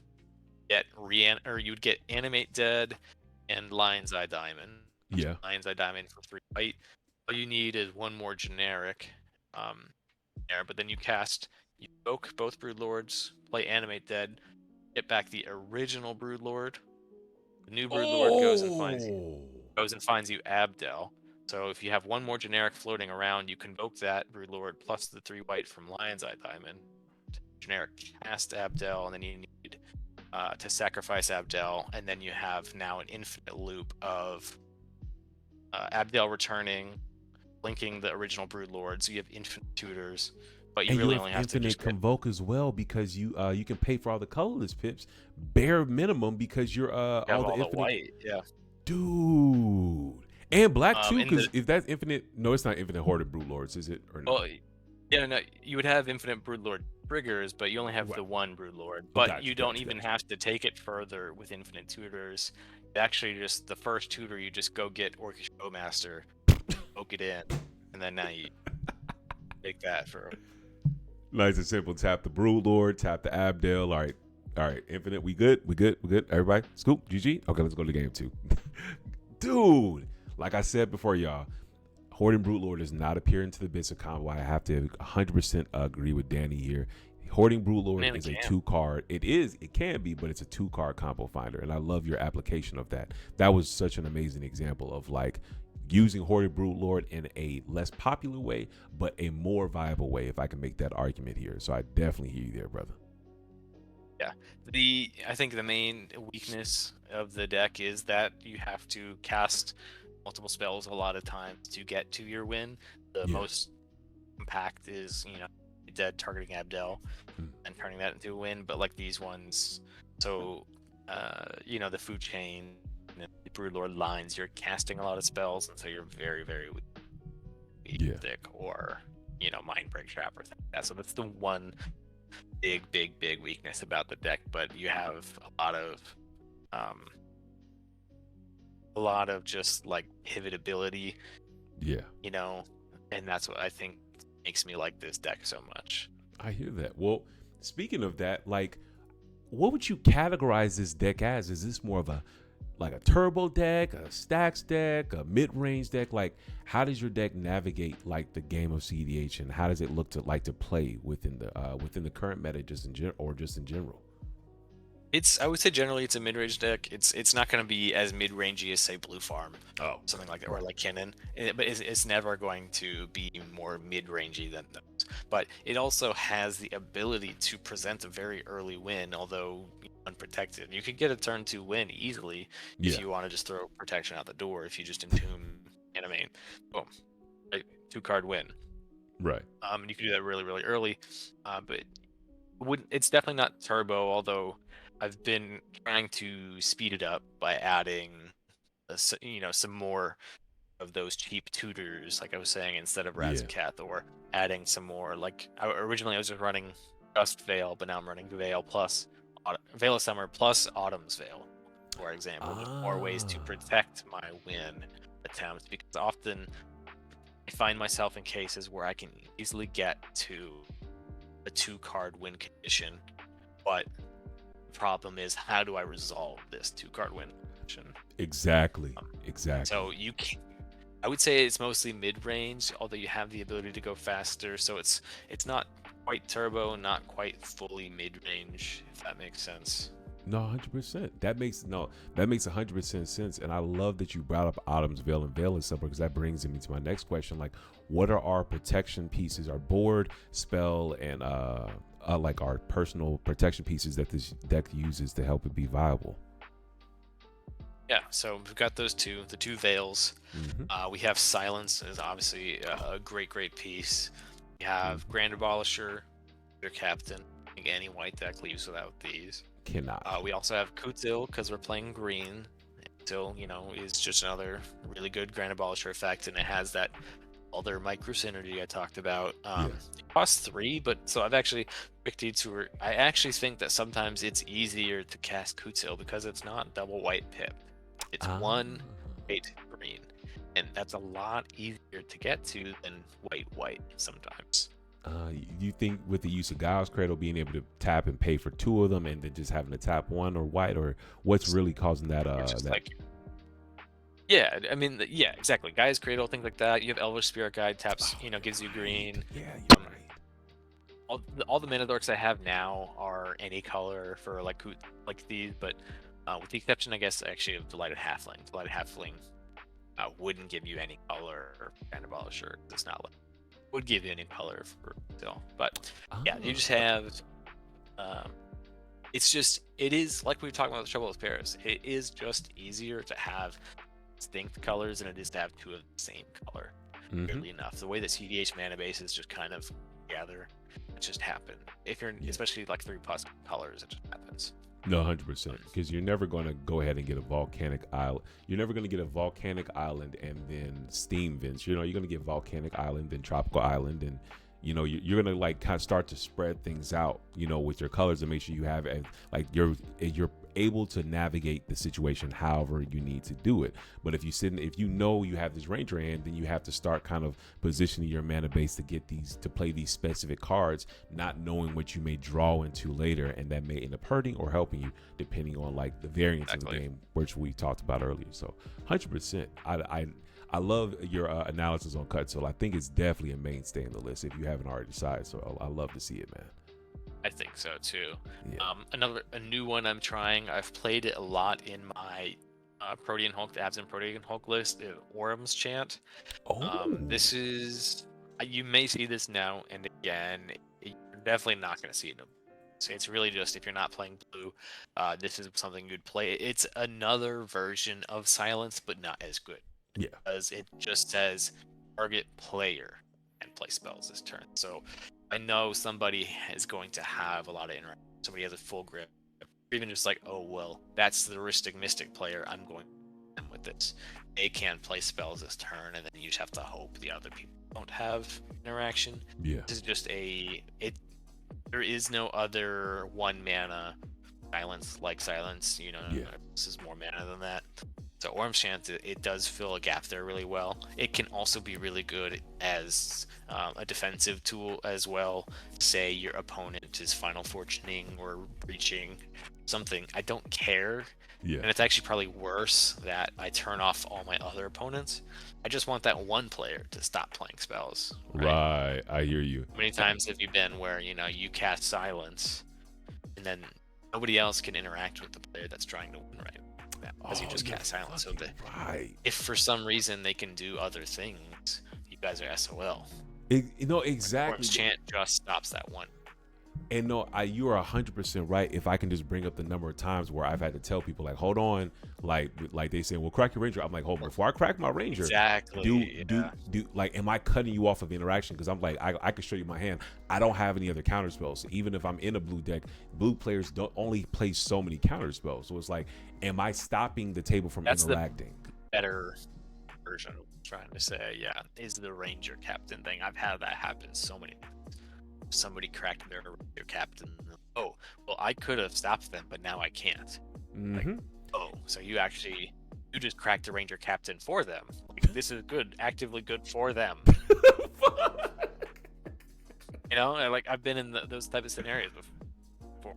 Orm's Chant is like, and obviously this is like some trying to sell myself on why this is good.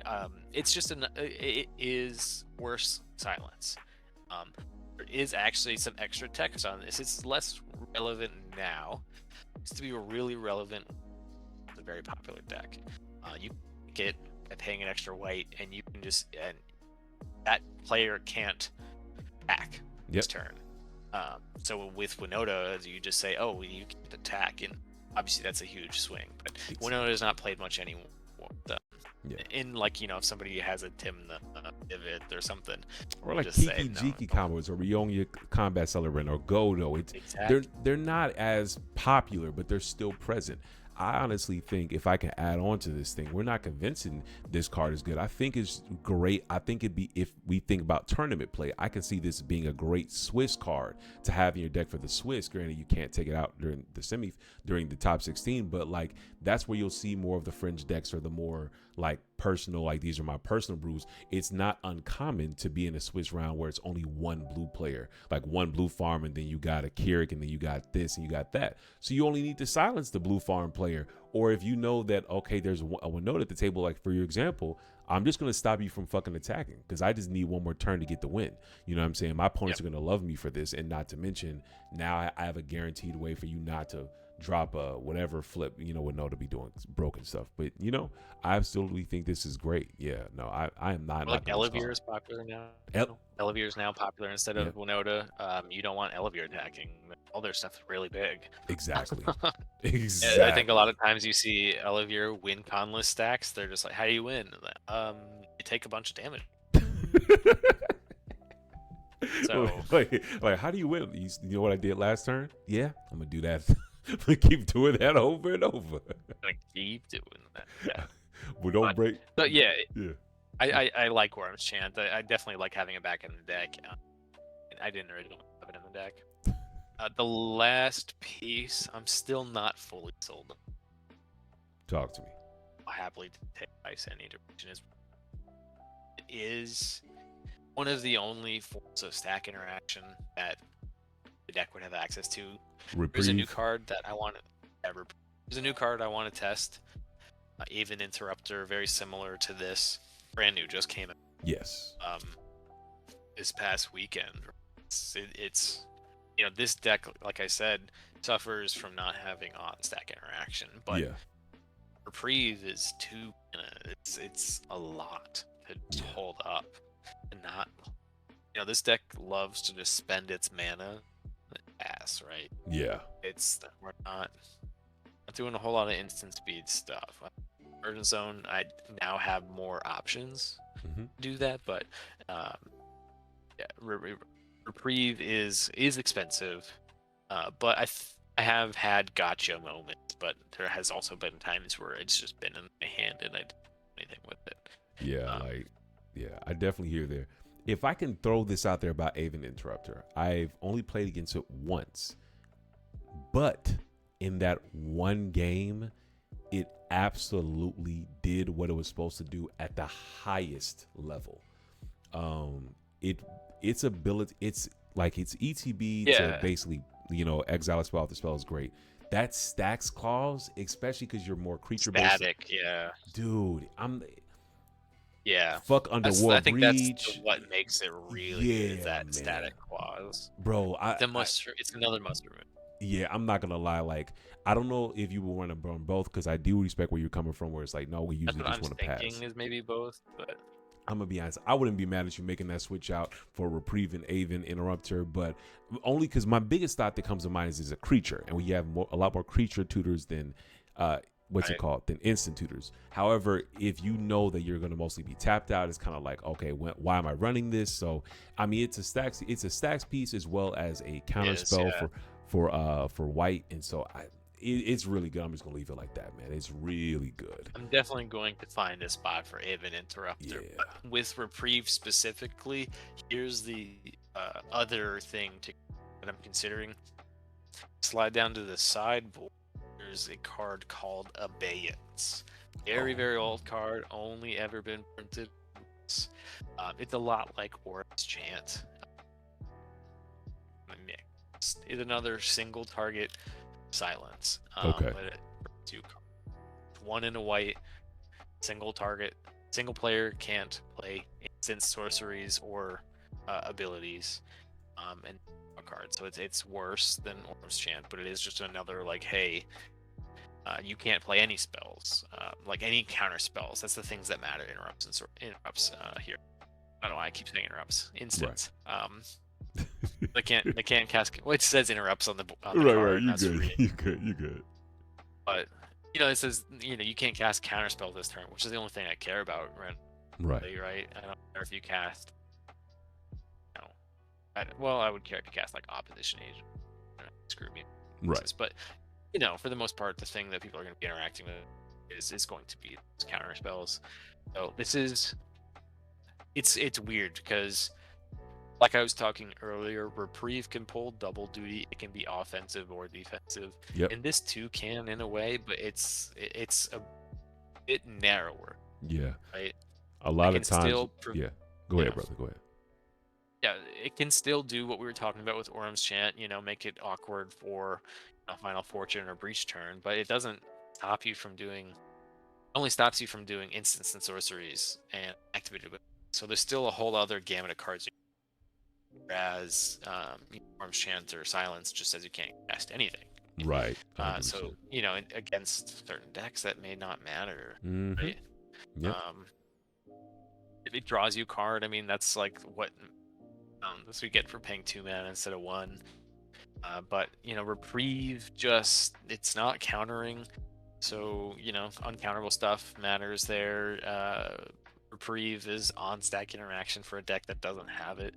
It's like I said, a gotcha moment, and yeah, I just don't know. I think Reprieve edges it out still, but it's there for consideration.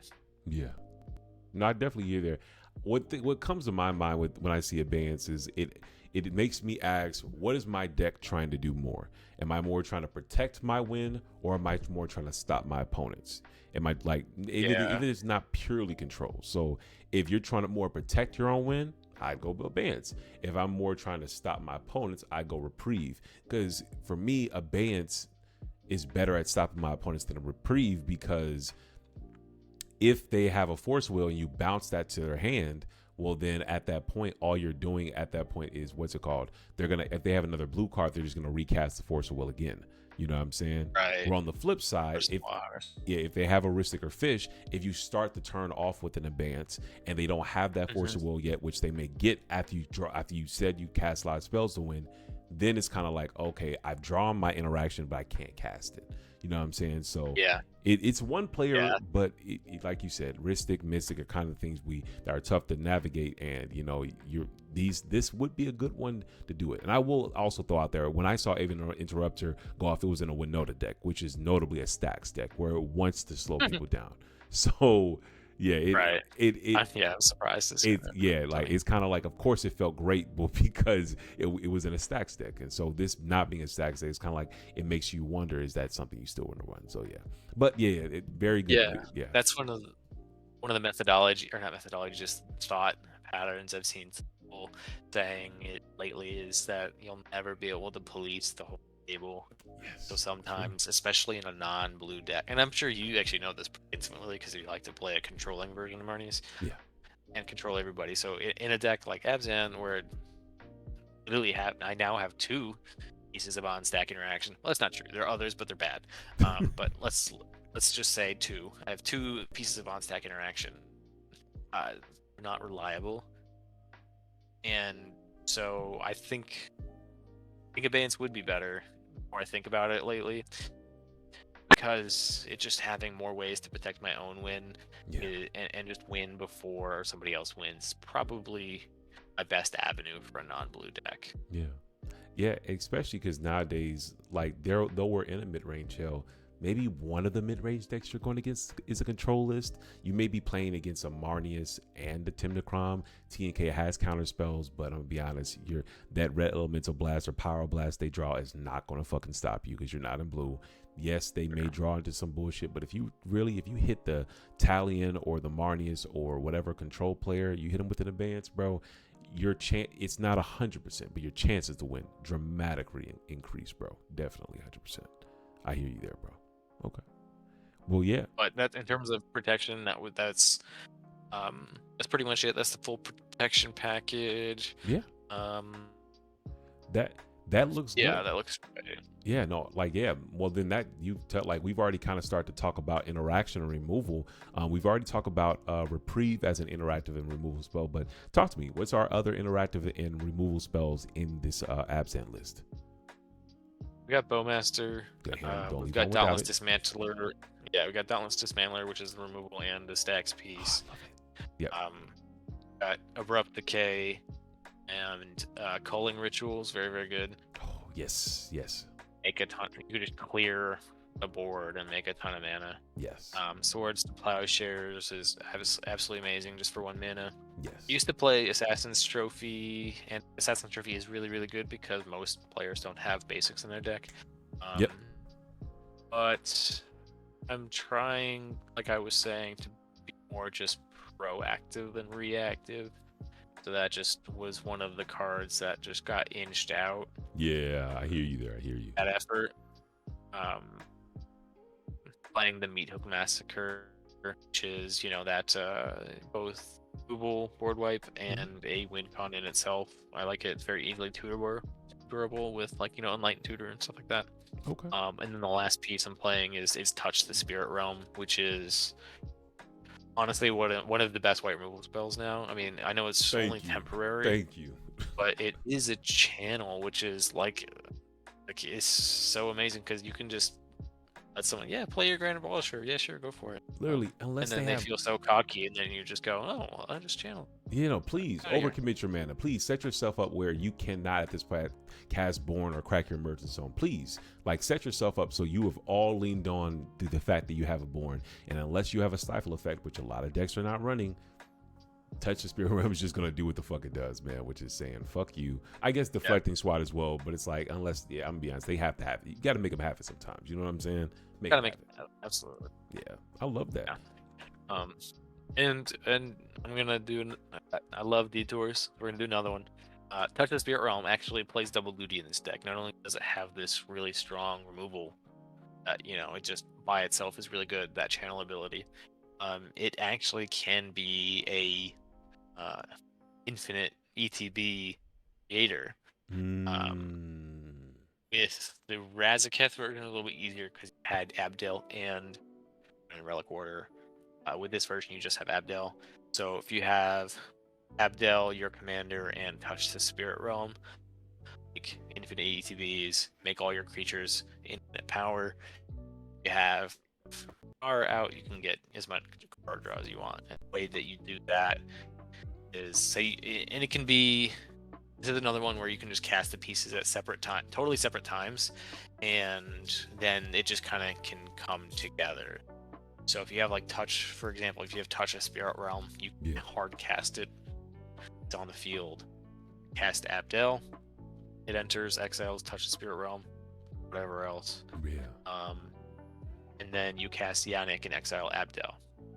Now Yannik has exiled Abdel, Touch returns, and then whatever else was under Abdel. So it can be, Bowmaster or Ring or whatever, Mana Rocks. Right. That's a whole other thing. But so once Touch returns, Touch exiles Yannik. Once Yannik is gone, Abdel returns. Abdel will then exile the Touch, and so now you have a loop. Those Abdel, Touch, and Yannik. So you can put infinite blink. It's Abdel blinks. You have infinite 1/1s, and you actually have infinite power on creatures because Yannik gets to put those counters anywhere. So you can make all the ones big. Got you. Okay. So you was in your bag with this one. So we at this point It's though. a lot of mana, but yeah, it's a lot of mana, but it gets the job done. And I'm guessing we're using Finale of Devastation to give our creatures haste after we make them infinitely large. If we don't already have infinite mana. Yeah. Got you. Yeah, you can do that there for sure. But you usually you're trying to have other stuff on the field when you do this, like the Corpse Knight or Bowmaster, stuff like that, or the One Ring. Gotcha. Things like that. Got you. Okay. That makes 100% sense. Yeah, I love that. Okay, cool. Well, I'll be honest, great interactive package. Is nice and lean because you said we're more proactive. We're not trying to be reactive. So at the end of the day, it makes 100% sense. We don't need 40 pieces of interaction. We're good with that 10 to 15 pieces that also can actually be used as combo pieces as well. So I love this. Right, and exactly. so a lot of them play double duty. Exactly. And I love that for this deck. Like the Meathood Massacre and Touch the Spirit Realm being right next to each other, really kind of seeing the power of like being able to have a board wipe, but it's an outlet. Oh, we have a board wipe, we have a spot removal that's actually uncounterable, but it's also a combo piece. So love that, brother.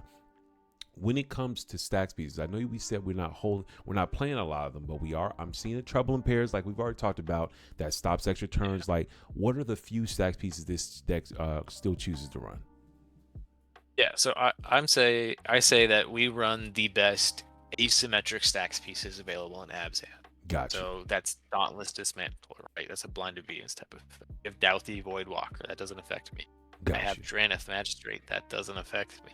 Gotcha. I have Opposition Agent, doesn't affect me either.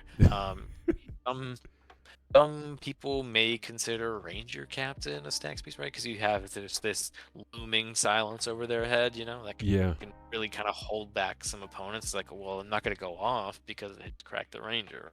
Right? Exactly. So that can be considered a Stax piece, in its own right. Then we have the Trouble in Pairs. It is the last piece there. Yeah. We're not diving deep into it because that's a common thing you see with Abzan, and Thyam being a perfect example of this, is that Abzan is very good at doing a Stax thing. They have all the best colors of Stax, black and white. Yeah. Those are the best Stax colors. So Thyam for example does that really strongly. And you see a lot of Timna Kodama, Kamal, Those are very, very good Stax decks also to have Zan colors. Yeah.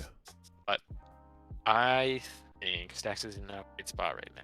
It's very easy to screw yourself over by not playing the right Stax pieces at the right time, or just not playing the right ones in general, right? See, from time to time, artifact deck, they would play like Sphere, but may not be the right time because there may just be this person has enough mana to play through Trinisphere, and now all the want to interact with that player, they can't do it because they can't pay mana or their free counter magic, for example. It's just an example of bad playing of Stax pieces. I just think that it's usually whoever can play the best Stax pieces is the game. And a lot of times it's like without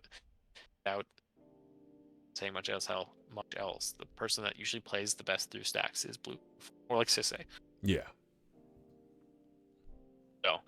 So a lot of times Stax pieces just give the game away. They just king make. So Yeah. it's worth playing only the best of the very cheap ones that do a lot. I agree. And additional, like, understanding that your Stax pieces don't make you invulnerable. Like, unless you double down, like, okay, I have opposition agent and Aven. There's another person who has an Aven Mind Sister. Oh, I have blind obedience on my board, and another player, or maybe I don't want to be under a Dauntless Dismantler. But there's been times in my Marnie's deck where I'll already have a Dauntless Dismantler on board, and I'll still cast a blind obedience because I'm not invulnerable. Like that thing is going to get removed eventually. Like it's only a Source of Plowshare away or a Chain of Vapor away from getting removed. So having that double piece is great if you want to lean on the Stacks, but understanding that you're not invulnerable, you're still likely to lose, and you need to be able to close the game out in the window that you gave yourself with those Stacks pieces. So understanding how deep you want to go down that line is definitely something to keep in mind. So yeah, that makes 100% sense.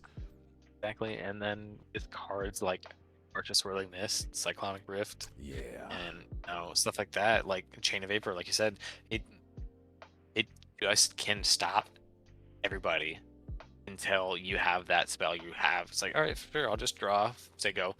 Once you have one of the cards, once you have enough stuff in your hand, you just go, hey, well, my opponents haven't played anything for 3-4 turns. I just cast this, I untap all the Stax pieces I got. Yeah, exactly. It's gonna stop. Like, who can stop me? Or nobody can stop me because nobody's developed their board, nobody's developed these pieces, but now I'm the first player to untap from Stax. And so I've so often seen that be the case, and so I just don't think Stacks are worth it, at least in the current meta.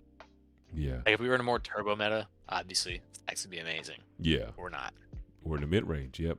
I love the way my guy, one of my guys, Black Coffee, he said, when you play certain cards, you are taking about accountability for the entire table that says, like for example, what's it called? The blue white, it stops people from casting spells for free. Lavinia. Thank you. When you play Lavinia Azorius Renegade, you are taking accountability from the table to say, I will control the table. Even though you have the inability to cast your free interaction, I will do that. You know what I'm saying? That's why I enjoy people playing Boromir more, because you can always kind of pivot and say, oh shit, I wanted to stop you from playing your free rocks, but now I actually need you to counter the spells. I'm going to sack the Boromir. But when you over and dedicate to a certain Stax piece that's stopping everybody from, sometimes it's a flow state, it's a balance. You kind of want your opponents to develop just enough. You don't want them to like make a dockside for 20. But it's kind of like I want you that, like, there's a time where I want my opponent to have a risk 6 on your board, because 2 risk 6 studies on board mine and another opponents are less likely to get paid for. And if I'm the control Stacks deck on the table, if I'm playing Marnie's, for example, I love that because I know I want to play Stacks pieces that stop the risk 6 player, and everybody can't pay the risk 6. So now we're both getting fed a bunch of cards. You know what I'm saying? So it's a very fine line of how much do I want my opponents to help me get to my win. But when you're in a multiplayer strategy, you have to understand there's only so many times you get the gas hand and just win. Thank you, brother, for the follow. There's only so many times. There's only so many times where you can you're gonna be able to control things like that. Talk to me, brother. Yeah, so there's this line of thinking on blue cEDH decks where, and this comes up especially with cards like Brina. Yeah. See this in like Ava recently, like top 4 or something a few months ago, and they had this kind of same methodology. But the line of thinking is, the more resources my opponents have, the more resources that they have to stop the scariest player at the table. Yep. So if I can give with Brina, if I can give other people cards, that means that they potentially have more counter magic. For me, sure. I'm playing silence and stuff, that doesn't matter how many counter pieces you have to a degree. Right. And counter it, but it also means that they have more just to interact with my opponents, whereas Stax just says, so you can't interact at all. I think that's a much worse spot to be. Mm-hmm. You there, brother? Yep. Okay, cool. Yeah, your audio went out for a second. Yes, I 100% agree. And I remember the first time I saw that Yeva deck as well do it, and even with Brina, that mindset of like, it's okay, like if your opponents draw a couple cards, you're not automatically giving them the game. It is possible to still win while giving your opponents resources, because as long as you're patient and as long as you know how to see and take use of a window, which is, if you all not aware, a window is an opportunity to win where you have the highest likelihood to win through an interaction, whether you have a silence effect you can drop, or you have enough counter magic to prevent it, or avail of some effect like that. You should be you're usually fine to be able to like give your opponent's advantage to stop the opponent, because if your opponents have no cards and you completely shut the game down, the person who plays with the stacks, like we already said, wins the game. You know what I'm saying? Or the person who only needs what, like for example, Rionia. I don't give a fuck if I don't draw cards. I wasn't going to be drawing cards in the game either way. I don't have risk to miss. I only have the one ring, and I'm not even going to always have that. So if you stop everybody from drawing cards, I'm just waiting to naturally draw a combat celebrant, a bloodthirster, a port raiser, and then I'm just going to win the game. So thank you for stopping my opponents from having cards, because now they don't have interaction for me. Yay. You know what I'm saying? So I definitely hear and agree with that methodology, because it'll be times where certain decks would just take use of stalled out tables very well more than others. So definitely hear you there, brother. But we've talked about stalling out the games, and just quickly, I know we missed one card draw engine with Archivist of Ogma. Really great. I love seeing that. And also we did miss Dorothy Voidwalker, great stacks piece, and we also missed one other thing, Destiny Spinner's protection piece. I've seen you play this card. Oh yes, it is absolutely disgusting. This is the scariest Destiny Spinner deck I've ever seen. It by far, I don't give a fuck. This is the scariest Destiny Spinner deck. It's fucking great. But food chain in general does really well with Destiny Spinner. It says you can't counter my food chain, and you can't counter my food chain creature. So what more do I need? Exactly. I can't believe I forgot about Destiny Spinner. I do love that card. It is. I actually play that in. So I play like 60 card constructed too. I play that in more manual decks, and it's an all-star there. Yes, Destiny Spinner is definitely a great card. Exactly. Yeah, I agree. But with it starts with a creature tutor. Creatures are hard to counter. Sorry. In itself, I play Destiny Spinner early. So honestly, a lot of people just kind of overlook it. They're like, weird. I don't know what that card does. I don't see it often. And you just go, so food chain? And they're like, all right, sure. What does Destiny Spinner do? It's like, oh, well, chain can't be countered. Yep. So it's just pretty cool. I love it. Yeah, I agree. I totally forgot to Archivist. You're actually the one that got me onto that. I love it, man. Well, yeah. Yeah. It's really good. I played it kind of partially because of the life gain. The life gain is very, very good. Yeah. Honestly, more than a decent amount of cards, especially in I keep saying this and I don't record, but in a non-blue deck, it's very important to have these kind of really cheap and really good draw. Yeah. Hey, brother, your audio's a little messing up. One more time. Could you do what you did last time just to reset it real quick, man? Okay, as he's fixing that, I'm gonna real quick. I just want to say thank you all for interacting. Y'all are amazing. Real quick, Lil Minch said, on the topic for stacks is why most stacks players are Thorn and Sphere of Resistance and are off Thorn and Sphere of Resistance and 3-ball Trinisphere, because Roxai is going to play through them and you're going to lock people out of responding to the attempts. 100%. You just got to be cognizant of what you're doing. It's not as simple as play this stack, I win the game. That please, I just shout out to Rebel. I just saw their video that dropped today, and it was a thing they were playing this fringe deck, but it was like they dropped the turn 1 3-ball, and it was actually funny. It was a Roxai deck that actually won through it, and so it will slow the table down and will do what you want to do. You have to be able to turn the corner and win, and if you can't win fast enough, it just understand or be oppressive enough to stop the Roxai player as well. You're not going to be able to do it what you really want to do. Yeah, and we also have Kobito 1337 saying whoever can play through the best stacks piece wins the game. 100%. I agree with that. We got also best stacks color is red. I'm not gonna... No, but can you hear me now, by the way? Yeah, I got you. That's perfect. Yeah, talk to me, brother. I think best stacks color. Out of that. Say that one more time, brother. Well, the best stacks deck is probably color is white, but I think it's often black now with OBM and Dowsy and all that. Yeah, I think he was fucking with us, but I think Magda has really kind of shown. Granted, a lot of their stats pieces are colorless, but Magda's kind of just been this powerhouse of like, damn, mono red stacks. You just splashing the perfect stacks pieces with instant speed. Damn, you can really do something. But I think if we just talk on. Yeah, go ahead, brother. All formats. Prison is usually a red deck. Prison decks are usually red because all the colorless pieces are that strong. Exactly. I agree. Tangle Wire, for example. Man, I don't even want to begin on the stories that I have to deal with Tangle Wire, like opening Tangle Wire. I'm like, you know what? I don't want to. I'm not a quitter. I'm not gonna scoop. But this is about to be a miserable out. I hope you can break. Exactly. Yeah, like it's like I can't. It's not in me just to scoop, but it's just like, dude, this is about to be miserable. But it's okay. We just got done talking about stacks for this amazing Abdan list, and now we talked about how we're more proactive. So tell me our proactivity. What is our ramp package looking like for this deck? Sure, we've actually only have 3 mana dorks, which is kind of crazy for a green deck. You see usually like 6, 7 mana dorks, but mana dorks have this one really shitty part about them is they don't tap right away. And so where I talked about Abdel has these loops where I want to try to make a lot of mana with him. Exactly. I'm blinking mana dorks, they don't tap for mana right away. So switching over some of those that would be mana dorks to mana rocks instead.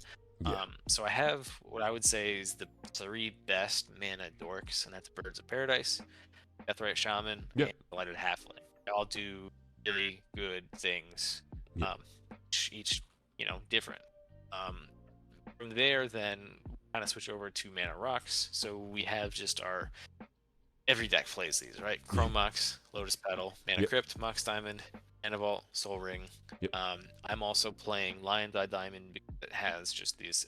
I wouldn't call it a ramp per se, but it does ramp certain scenarios. So I could lump it in there. I'm also playing Springleaf Drum. This is maybe a kind of a weird one. I want to play Mox Opal, but I don't have enough artifact devotion to that. Yeah, so you need 15, 16 pieces. I've got like 13. Yeah. So, and that's primarily just to be another cheap rock play with Abdel. And so Springleaf just taps, other creatures, other like tokens and things that can come about through these various pieces. It's just a cheap mana rock turn. Like I just played a creature. I can tap it with Springleaf to play else. Notably, also allows you to do your Abdel combo with a mana dorks at that point because you can flicker them with the Springleaf Drum. So it kind of I like the use of this. I'll say that I really like it. Makes your mana dorks better. I like that. Yeah, and it's cheap. Like a big part about 2 mana rocks good in a mid range deck because it's like fine, I will play my 2 mana rock and I'll just have counter magic. Like no big deal. Right. But this deck needs to be lean. Quick, and Springleaf Drum is half the cost, and 1 versus 2 mana is the largest of difference. Yeah. But from there, then there's Arcane Signet and Felwar Stone. So the main reason to play these, and then I guess also Springleaf Drum, is if you're doing Abdel and you're making infinite blink of your rocks, most of the rocks are producing colorless, and so I have infinite colorless, sometimes that doesn't matter. There was a game I played against you where I had infinite colorless, right? Infinite colors, infinite ETBs, and I was like, well, this particular version is actually Walking Ballista. I used to, but it's redundant at this point. Yeah. But that's like the one corner case where I would have won, so then I can turn infinite colorless to a win. But Yeah. infinite colorless sometimes just doesn't matter, and so I need infinite colorless and then maybe a few other pips. Yeah. Mox Diamond and Chrome Mox, I can't infinitely blink those because I have to either discard a land or exile something, so I can get some pips, but not infinite pips. So Springleaf, Arcane Signet, and Felwar Stone will give me those pips that I need to, have infinite colors and infinite colored mana, which then I can convert. Yeah. Into in with Abdel. Okay. That makes 100% sense. I'm drawing a lot of cards too. It can just turn, Mana Crypt into Arcane Signet gives me a pip, right? Just Right. filter mana that way if I'm drawing a lot of cards through any of the ways we talked about. Yes. The other ramp piece is Carpet of Flowers. Yep.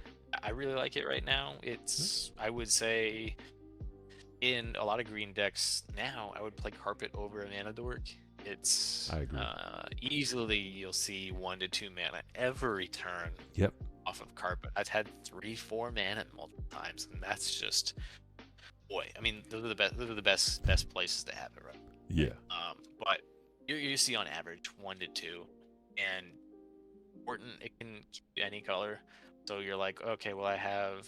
So when I'm talking with the double pip thing, this is really good because it can give you double pip if you have like somebody has 2 islands, or if I have, let's say I have Savannah and Bayou, I have double green there, but I'd say I need double white. Well, okay, I'll just float a white with a Carpet. Yep. And now I have double white. Yep. So Carpet's really cool because it gives you whatever color you need. And with Blue Farm, Kinnan, Tissay, all these decks, Italian, blue is the color. You're gonna get islands. It's just like Underground Sea and Vault and Drop, or just you see them. You're gonna see them every match. So Carpet's pretty reliable, I think. I agree. And I like it. I like it a lot. There was a period of time where I didn't like Carpet. Just in general, not like this deck per se, but just in general, because I was like, oh well, you see a lot of like when Turbo was really big. It's like, oh, I see a lot of Spire of Industries and Mana Confluence, or City of Brass, and I'm not seeing any islands, but now you do. So Carpet's really good again. Exactly. And I can convince myself that Food Chain is a ramp. It's a ramp card, but like it does more than that. I'm not mad at that. It's a ramp card. It gets you there, brother. It gets you there. It's a value food. Not a value food. If you ever politic me and say that something's a value food chain, I'm like, get the fuck out of here, bro. I mean, there's definitely been times where it's like, well, I have Food Chain, I have some other stuff, but I don't have the Eternal Scourge. I can't. But what you can do is I can play Food Chain and I can field spin. I'll play Yannik. I'll put some counters on stuff. I'll draw cards with Nikara. Maybe I find some more creatures to do that again. Cards and eventually find what I need. I've done that like more than once. So sometimes it can be just a ramp card. I'm not mad at it. I'm only because I've seen people ramp into a whip. That's where I gotta give it to you. Because there's been times where they'll tap out for Food Chain. I'm like, well, you tapped out for Food Chain, so how are you gonna get the whip? No problem. I'm gonna sack all my fucking dorks and then cast my thing. I'm like, damn, fuck. And so I definitely, I don't know if I could get sold on the I'm playing a value food chain, but I definitely know I will not exclude this from a ramp category because it technically does. It can ramp you into it. It can close the gap to get like you can if you like I can see a universe where this is a crazy scenario, but like hey, I have a Darthy Void Walker. I need to land this. I don't have 2 black pips. This person just showed that we have Underworld Breach, or they've just intuitioned. Let's get this Darthy Void Walker down. I need you to protect this food chain and let me land it. You know what I'm saying? Oh shit, you trying to win? No, I'm not trying to win. I can't win at instant speed. I need to get these 2 double black pips. I'm gonna sack my 1 mana dork. You know what I'm saying? And so in that, it's like no hard feelings at that point. We don't want to lose. You know what I'm saying? You gotta do what you gotta do. Right. So, I've food chained up into a Broodlord or chained up to Razaketh when I play that. Just like I have enough creatures on board, we just exile into food chain, and here's a Razaketh, and then Yep. now you win that way, right? It's, Yep. you're 2 cards away from one. Yep. So it can just genuinely be a food chained into Abdel, like sacrifice. Exile Abdel, get that out. Exile Abdel, chain, get mana, link all this stuff and move. Done stuff like that. It is a very versatile piece, even though you most often just see it to win. Yeah. I'd consider Culling Ritual also a ramp piece. 100%. Don't even take that out that corner. I agree. Yes. Yeah. Okay. It's just very, very strong. Yeah, I agree. And I also Cradles. Oh yeah. Those are lands, but 1,000%. No, yeah. If they're producing mana easily. I agree. Yeah. Speaking of lands, though, what are some notable lands? We've already talked about Emergence Zone, Gaia's Cradle, and I think also the Surveil land. But are there any other notable lands you want to touch on? Yeah, we have Phyrexian Tower. You see that a lot in Abzan decks. It's just sacrifice a creature to add 2 black. Yeah. So it's just a land that produces 2 mana. And the sacrifice clause is not always a downside. It's honestly a lot of times an upside. Like I was telling you about, if I have Nikara and Bowmaster out, I can sacrifice the Orc Army, get 2 black, but I'm also drawing a card at the same time. And I can play something else. Exactly. It's really good. It is often not a downside to have to creature with this, with Phyrexian Tower. Otherwise, it just taps for colorless. Is not a big deal. I'm running with Seiju. I think that in any green deck, that's just kind of standard. Yeah. 100%. I have Gemstone. That's, I think, auto include. Yeah. And I also have 4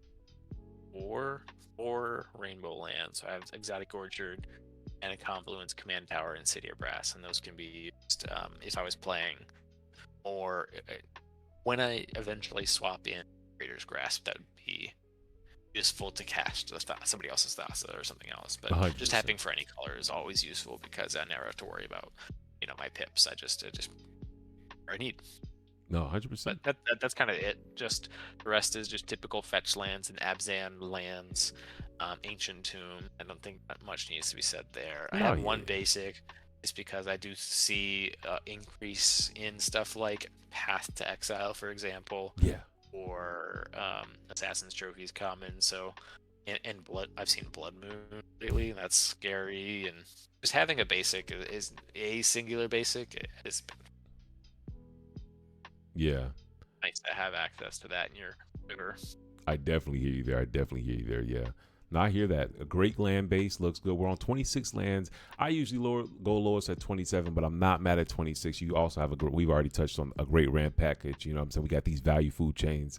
But so, no, all jokes aside, like, we have a really good ramp package to support a 26 land base. So I'm actually not mad at that. And with proper mulliganing, you honestly can get there. So before we touch on some playtest hands, is there any other notable categories? I know we didn't really get to talk about recursion from the graveyard, like with the reanimate and other things, but are there any other categories you want to touch on before we move into some playtest hands? Yeah, we kind of touched on the reanimation stuff a little bit. I mean, it's mostly just centered around Abdel and nothing else. There's some of the blink stuff. I don't think I have to dive into it. We just kind of talked about it along the way. That's like kind of a sub deck with Yannik and Abdel. You have these kind of really blink things going on. I think that's it. Yeah. It's for the most part just kind of Abzan good stuff. It's kind of honestly a way to boil it down. Yeah. Nah, amazing list, brother. Like, I'm not gonna lie, y'all. If y'all have not found an Abzan list that touches your fancy, I really do believe Nikara Yannik is the pair you need to try out. It's an amazing list, and I played against it.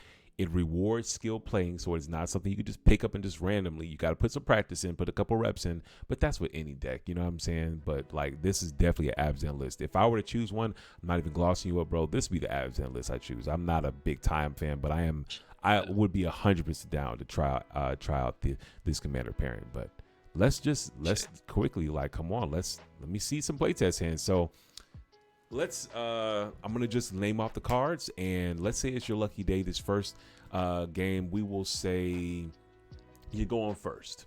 TNK is going second. We have a Rock side going third, and a Dahada going fourth. Okay, so our first 7 looks like, okay, tell me how you feel about this.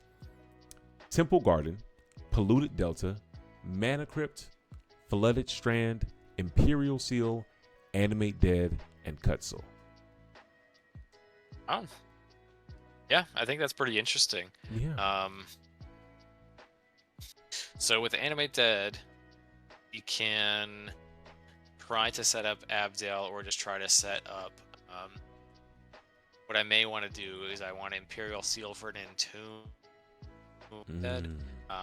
This is a relatively slow hand, because there's just a lot of pips involved in this process. Right. Because you're not gonna see if you go Imp Seal to the Crypt, you can't do anything with it. Turn 2, you have 2 land Crypt, so you could have Entomb in hand. So maybe you play. See, the thing is that you would probably not be able to win until 3. That's assuming that your opponents only have limited interaction, because you try to go for Kutsil. Yeah. And if they try to interact with Kutsil, it takes just 1 piece to counter it, Force of Will. That's just kind of game over. Oftentimes, I'm just a jammer. You know, it's like, okay, cool, we spent interaction on Kutsil. Do you have interaction for Animate Dead, right? Right, I hear you. Yeah. Go right for it, but then you're kind of left in rough spot depending on the other 2 cards you drew. Right. You're not really pressuring your opponents here either. This is an all-in hand. Yeah. And a slow one at that. I'll tell you this, bro. From my perspective, I agree. I would keep this as a first 7. What I'm seeing in my head is I agree with the Entomb with the Imperial Seal. Play Mana Crypt, so I go like Blue Dead and Mana Crypt to the Imp Seal. Go get the Entomb. And then I could see, honestly, it's kind of like playing Grand Abolisher turn 2 with no other gameplays. You know what I'm saying? It's the epitome of, like, people hate seeing it. They'll talk like, oh, you trying to win, you trying to win. I'm like, bro, we're playing cEDH. Yes, I'm trying to win, but I'm just playing it. I'm not winning. I'm about to pass. You know what I'm saying? And so you put that person with a Force of Will in their hand looking like, especially in this pod, say TNK has the Force of Will, you got Dahada and you have Rockside at the table. Am I really gonna waste a Force of Will on this Cutsil? On, like, okay, yes, he Imperial Sealed. Did he Imperial Seal for the Cutsil? Like, I mean, at that point, it's like there's so many unknowns. But with 2 turbo decks at the table, you could politic at this until, like, look, you can counter this if you want. I'm gonna tell you right now, I don't have any counter magic or any interaction for Rockside and Dahada, and they're both turbo decks. So I don't mind if you counter this. I was just taking game actions because this was better than my commanders, because I could draw a card later. You know what I'm saying? I could use this as a card. Last time I tried doing that type of politicking, somebody laughed in my face. Well, you can't. Like, I swear, it's just a value, Kutsil. I want to draw a card. I wouldn't do it. I'll say this: you can't say it's just a value. This sounds like you're trying to pull my chain. But if you say, I literally, or at least this is my style of politicking. I go into it. It's like the stock market. I'm going into it accepting that it can get countered. You know what I'm saying? I am detached from. I'm trying to invest $1,000. I'm trying to invest this mana to this Cutsil. I'm going into it. If it get countered, I'm not losing any sleep. But if it doesn't get countered, I'm set up for a very clean turn 3 win. Protected. I'm going first. You know what I'm saying? So if I go with that means my attitude when I'm politicking just like, you can counter this if you want. Knowing I have winning hand, like where you trying to, bro, I'm not revealing anything about my hand. I don't have any interaction with them. So if this is all I ask is that if you counter this, please also have interaction for the other 2 turbo decks at the table. I'm casting this because I can use this to draw cards. It's turn 2. I need to set up advantage, but I will not be mad if you counter this.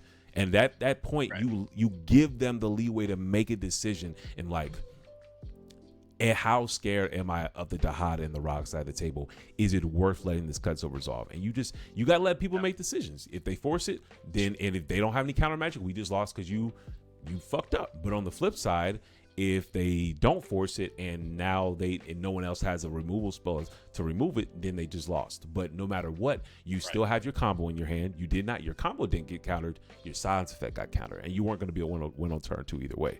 So that's my thought process. I think I think Yeah, I think that's a very good point. It's a turn 3 win in both cases, and I think what you said is very true. You know, if I went and Entomb and then next turn played a Kutzel, you'd be like, oh well, he just didn't Broodlord in the graveyard. Like the fuck. Like obviously you're trying to win right now, but I was like, oh, yeah, here's a Kutzel, and you don't know anything else. right. I think it is easier to just let that go, because then next turn, then I go, yeah, okay, now you can't play spells. Now I into Brood. Exactly. Okay. Exactly. Yeah. All right.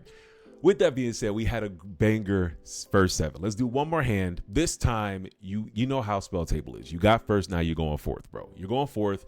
Player 1 is let's say it is Godo. Player 1 is Godo. Player 2 is Kennen.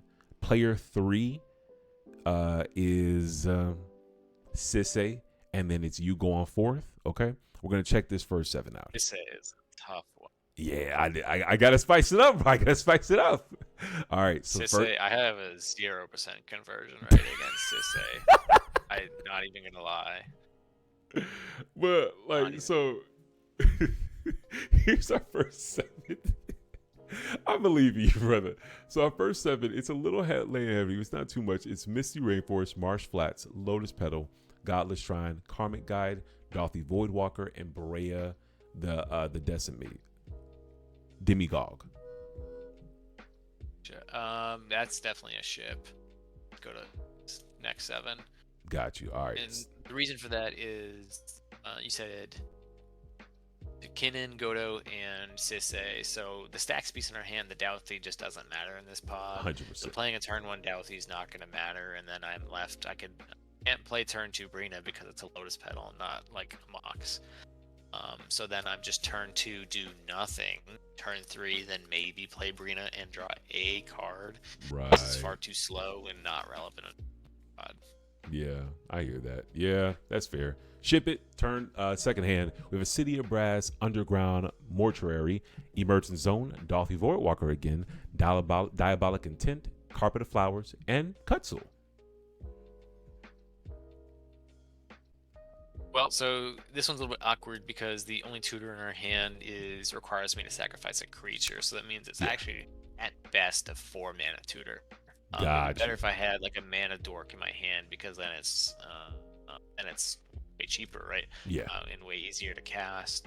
And I don't think this hand's doing it either. Again, we have the Dalthy. Said not relevant here. We could try to. We would probably just go turn 1. Underground Mortuary, right? We're not even playing Carpet because there's nothing else I can do on turn 1 here. Yeah. So we just go Underground Mortuary, try to find our next card. Turn 2, maybe we go Carpet, land to Dalthy, but that doesn't really do me anything, like I said. And turn 3, maybe you do Brina, draw a card, and you're just not in a good spot at all. I hear that. You want to check out a 6? Let's do it. Let's do it. All right. We got Temple Garden, Plains, Ancient Tomb, Reprieve, Wishclaw Talisman, Diabolic Intent, and Abrupt Decay.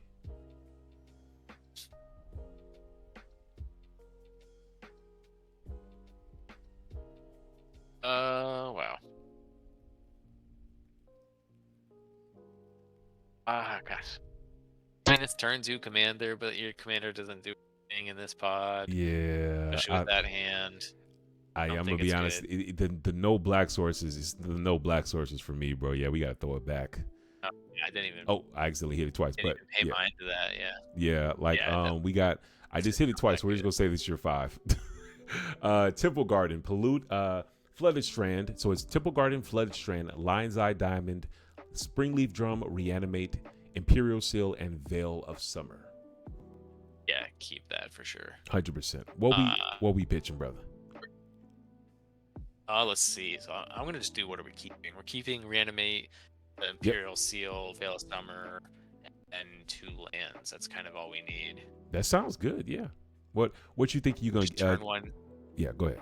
Yeah, just turn 1, Imp Seal, go find Reanimate. Turn 2, you actually can't in on turn 2 unless we do something else. So the Broodlord is awkward in that way because cast Saw in half, you need 2 mana. So if I went Reanimate, unless I had something else, some other fast mana, and I'm only left with 1 mana, and I need 2. So if I had like a mana crypt, Right, I hear what you're saying. Is there a world where you would? Is there? Well, nah, because you have the Imperial, so you will get the Entomb. So yeah, never mind. Yeah, it's a tough one. Maybe the top deck would save it. So we're saying we would bottom the LED and the Springleaf Drum. Yeah. Let's just see what the first draw is and see if that helps us out. It's an underground mortuary. Not the happiest day. So yeah. Not the happiest. Yeah. Yeah. Let's. And so this is this exact hand is the one. It's like one of the cases where actually Razaketh does Broodlord does really, really well on very, very few resources. Exactly. But Razaketh does very well on few mana. So the card Life Death that you play often in Razaketh packages, it turns your lands into creatures, which means you have tutors. Right. So with Razaketh, you only need 2 tutors to set up the Relic Warder Infinite Tutors, which means then you just win, right? So you need 2 creatures, and so if you play it on turn 2, you have 2 lands, 2 creatures, boom, you know. Right. So that it just really also just depends on what else you have. In this case, since we just drew a land, we have Imp Seal and Reanimate, and then was Imp Seal, Reanimate, Veil of Summer, and 2 lands, Fledged Strand and Temple Garden, and we just do the underground mortuary. Yeah, you probably still just do set up for Broodlord here, and then you don't necessarily have to try to win immediately with Broodlord. You can always kind of wait it out a little bit. That sounds crazy. Because you got Kennen and Sissy at the table. Great. They're not gonna play Gravedigger's Cage, you know. Right. And Godol's going first, and so if you lose because Godol's going first, that's just turn order. You can't do nothing about it. They pop a Treason's Ogre turn 1 or turn 2. You weren't going to be able to stop them either way, you know. And so you would be hoping the blue decks would keep them in check. And so you going forth on a mull the 5, I'm thinking in my head like I would be like, look, y'all, I already mulled the 5. I'm going forth. Don't ask me if I have interaction. I don't. You know what I'm saying? Like, what the fuck do y'all want from me, bro? Like, I'm absent. Leave me alone. Y'all interact with Godo. You know what I'm saying? Like, what do you want from me? Leave me alone. So, I definitely, right. It's not my happiest hand. It's not the happiest hand, but it definitely is playable. And the reason I'm not mad at this hand, I'm not mad at this hand only because it is a game plan. You know what I'm saying? Yeah. There's even. I mean, this is. Is there a universe? Hold on. Is there a universe where we just Imperial Seal straight for the? No, that is what you're saying. Like, is there a Oh yeah. Is there a universe where you go land? Nah. I was thinking like, could you be cheeky and do like a turn 2 Imperial Seal into the Reanimate, but it's still that you have to have the 2 extra mana. It's the same problem is still there. So yeah.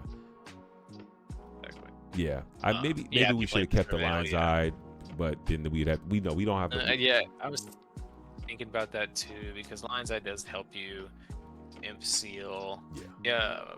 So if we had a Savine's Reclamation, then yes. Yeah. Because then that can some really good stuff for you, although maybe not with Reanimate. Sabine's Reclamation is amazing if you have like Animate Dead or Food Chain. Right. Like play Food Chain or play Animate Dead, it gets countered, then you Sabine's, right? Yes. Yeah. That does make the Lion's Eye Diamond stuff more appealing. Yeah. Actually, like Lion's Eye Diamond, discard your hand, flashback Sabine's. But I think you just have to set up for Entomb Broodlord here.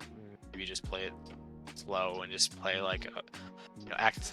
In this case, what I would do, and maybe it's down upon, I don't know, you would play the like innocent bug, lay on your back like, oh look at me, no I can't, oh so terrible, I had to mull down to 5, like oh my gosh, and then you just go, oh yeah, by the way, on turn, you'd probably win on turn 3, I think. Right. You'd probably just slow roll. You go just Seal, get your Entomb, turn 2, play second land. Yeah. Just kind of play like, man, like, you gotta really ham it up, Yeah. And I'm just drawing like shit, oh Yeah. god, so terrible. I was like, gee, this is, man, you guys, this is where the politics comes in. You gotta, man, this is it's just like real. Oh, we gotta stop this guy. And then you just, on Sisei's end step, you just go Entomb. Yep. And then you untap, and you've got mana. You go reanimate to Broodlord. Yep. And go from there. I love to see that. That's good, man. Yeah. With the use of politics, this is how non-blue decks win. But man, I just wanted to say, Danny, man, thank you so much for taking this time for the deck tech. And I'm like, we've played before together. You're a great player and a great politician and just a great pilot. And I'm so happy that I had the opportunity to really get in your head and kind of see what the thought process was with the evolution of this deck. And so I just wanted to say thank you. I honor you and I appreciate you. Before we let you go, do you have any closing remarks, any reasons that we should encourage people to check out Nikara and Yannik more than any other Absent deck? Or even though we don't play Abs ad nauseum, we do have ad nauseum the command zone. Is there any like selling points you really want to say this is why you should try out Nikara and Yannik? I've tried doing my best to gas it up as we've gone along here. It's just cool. It's really kind of if you wanted to play like the best deck, you're gonna play something else, right? But this is just a fun deck. It's interesting, catches people off guard. Yeah. Like that you get to use your commanders in a value-centric way, and also a way that takes you to a win. And I like Abzan, and I like doing something like the answer probably is that Tymna X or M is probably better on average, but at some point I think you just got to play what is exciting and interesting to you. I agree. Do something different, because Magic is a game first and foremost. I know we're playing the most competitive form of it, but we're here to have fun and enjoy ourselves. And I think it's sometimes fine to get out of those play patterns of well, here's the turn 1 creature, here's a turn 2 Tymna, attack, Exactly. draw a card, play my Naus. I don't like playing the same game over and over again, the same board states, things like that. So I like that this is not that. Tyon probably will never have 2 board states the same, right? But This is a similar kind of thing. Yeah. It's just interesting. Yeah. I definitely would give this deck the feeling of interesting. Whenever I play against it, it always keeps me on my toes because I don't know what's coming next. Like, I know you're trying to play, I know you're playing to win the game, but the lines to get there, it's always a thing where I have to like keep my eye on you. Like, hold on, what's Danny doing? What's Danny like? I'll be focused on the blue farm or the kid and the Sisei, but then like randomly, like, hold on, what's Danny doing? What's Danny? Okay, he's been quiet too long. What you doing? Okay, you value food chain. What you talking about? But yeah, sometimes the best politics is no politics. You just kind of, I agree. You got to read the people at the table. It's a lot like poker in that sense. Yeah. You can tell when there's some. I'm sure you've ran into that kind of guy who's just, you sit down and they cannot shut. I've talked to those guys like, hey, you're over politicking me. Please stop. Yeah. In that pot, sometimes the best thing to do is just don't be annoying like that guy. Everybody's going to focus on him because he's annoying. And so, yeah, they're going to actively say, bro, I just want you out the game, and they're like, yeah, they're just like, what is that? It's like, I don't know, man. It's just some Abzan. Like, I'm just playing an Abzan card. Exactly. We're trying to have fun, bro. Yeah, I played a pod. It was like Atraxa. Enrith player was just so annoying, and like everything was like, why are you attacking me? It's a good attack. The other 2 have blockers. It's the best attack for every little decision. It's like, why are you doing that? Why are you doing that? He's like, dude, stop. And eventually, the Atraxa players are trying to stop each other. They're trying to stop Kenrith. It's like, oh yeah. Now I cast my food chain. I'm like, okay, cool, Force of Will. It's like, oh, you missed. There's a Destiny Spinner. Oh. And then I was like, so play this, I win. Yep. They're just like, oh, what? Yeah, you guys were focusing on this Kenrith player this whole time because he was acting like a dick. I was just over here slowly accruing value. Exactly. Yeah. I think I 1,000,000,000% agree with you. And that understanding your strengths and understanding like every table is kind of like you gotta kind of just get a feel of it. You know, like a lot of people say the game starts the minute you queue up. You know what I'm saying? It doesn't start once you say pre-game actions. It starts when you're doing mulligans. It starts when you're filling out people. And it's at that time it can kind of move into a place like, well, I can't trust nobody. No, it's be chill. It's okay. Like just be aware. Like, you know what I'm saying? Like it's friendly competition. You know what I'm saying? It's kind of like, you know, rap. You know what I'm saying? Like, yeah, I'm coming for your neck, but at the same time, it's like, no, yeah, like we with the boys. You know what I'm saying? Like I'm gonna come at you, and I'm gonna say the crazy line when I'm dropping the diss track. But at the same time, on the flip side, like, bro, we homies, bro. It's all good. You know what I'm saying? We having a good time. Like it's okay. You know what I'm saying? Like our friendship is not gonna end based off this one moment. It's not about it being a card game. It's about like this just one moment in time. Let it be that moment, and just continue to let life be life. You know what I'm saying? So I definitely agree with you there, bro. Yeah, man. But thank you so much. I really appreciate you, Danny, man. I honor you and I appreciate you, man. And I just wanted to say to everybody, if you're looking for more ways to support the channel, we have a plethora of ways. Everything from our ThunderConductor proxies, my amazing way to increase access to this amazing format we call cEDH, to our ThunderConductor community. It's an open Discord, so come on and join us, bro. But we also have a Patreon where you get deeper access to shoutouts in the streams, get your opportunity to have your deck viewed on this, and you also get Q&As are more exclusive, so we can see where the channel is going. But we also have a ThunderConductor merch. Come on, check this out, bro. Ankle cap. This is soft. This is comfortable, and I love it. I'm not leaving home without it again. But lastly, if you're saying, T, I don't want the Patreon, I don't want the merch, I don't want none of that. I just want to say one time for the fun time, I love what you do, and I want to support you. No problem. Check out the link in the bio. You can buy me a coffee. It keeps me up and keeps the lights on. But with that being said, y'all be great. I'll see y'all later. Peace.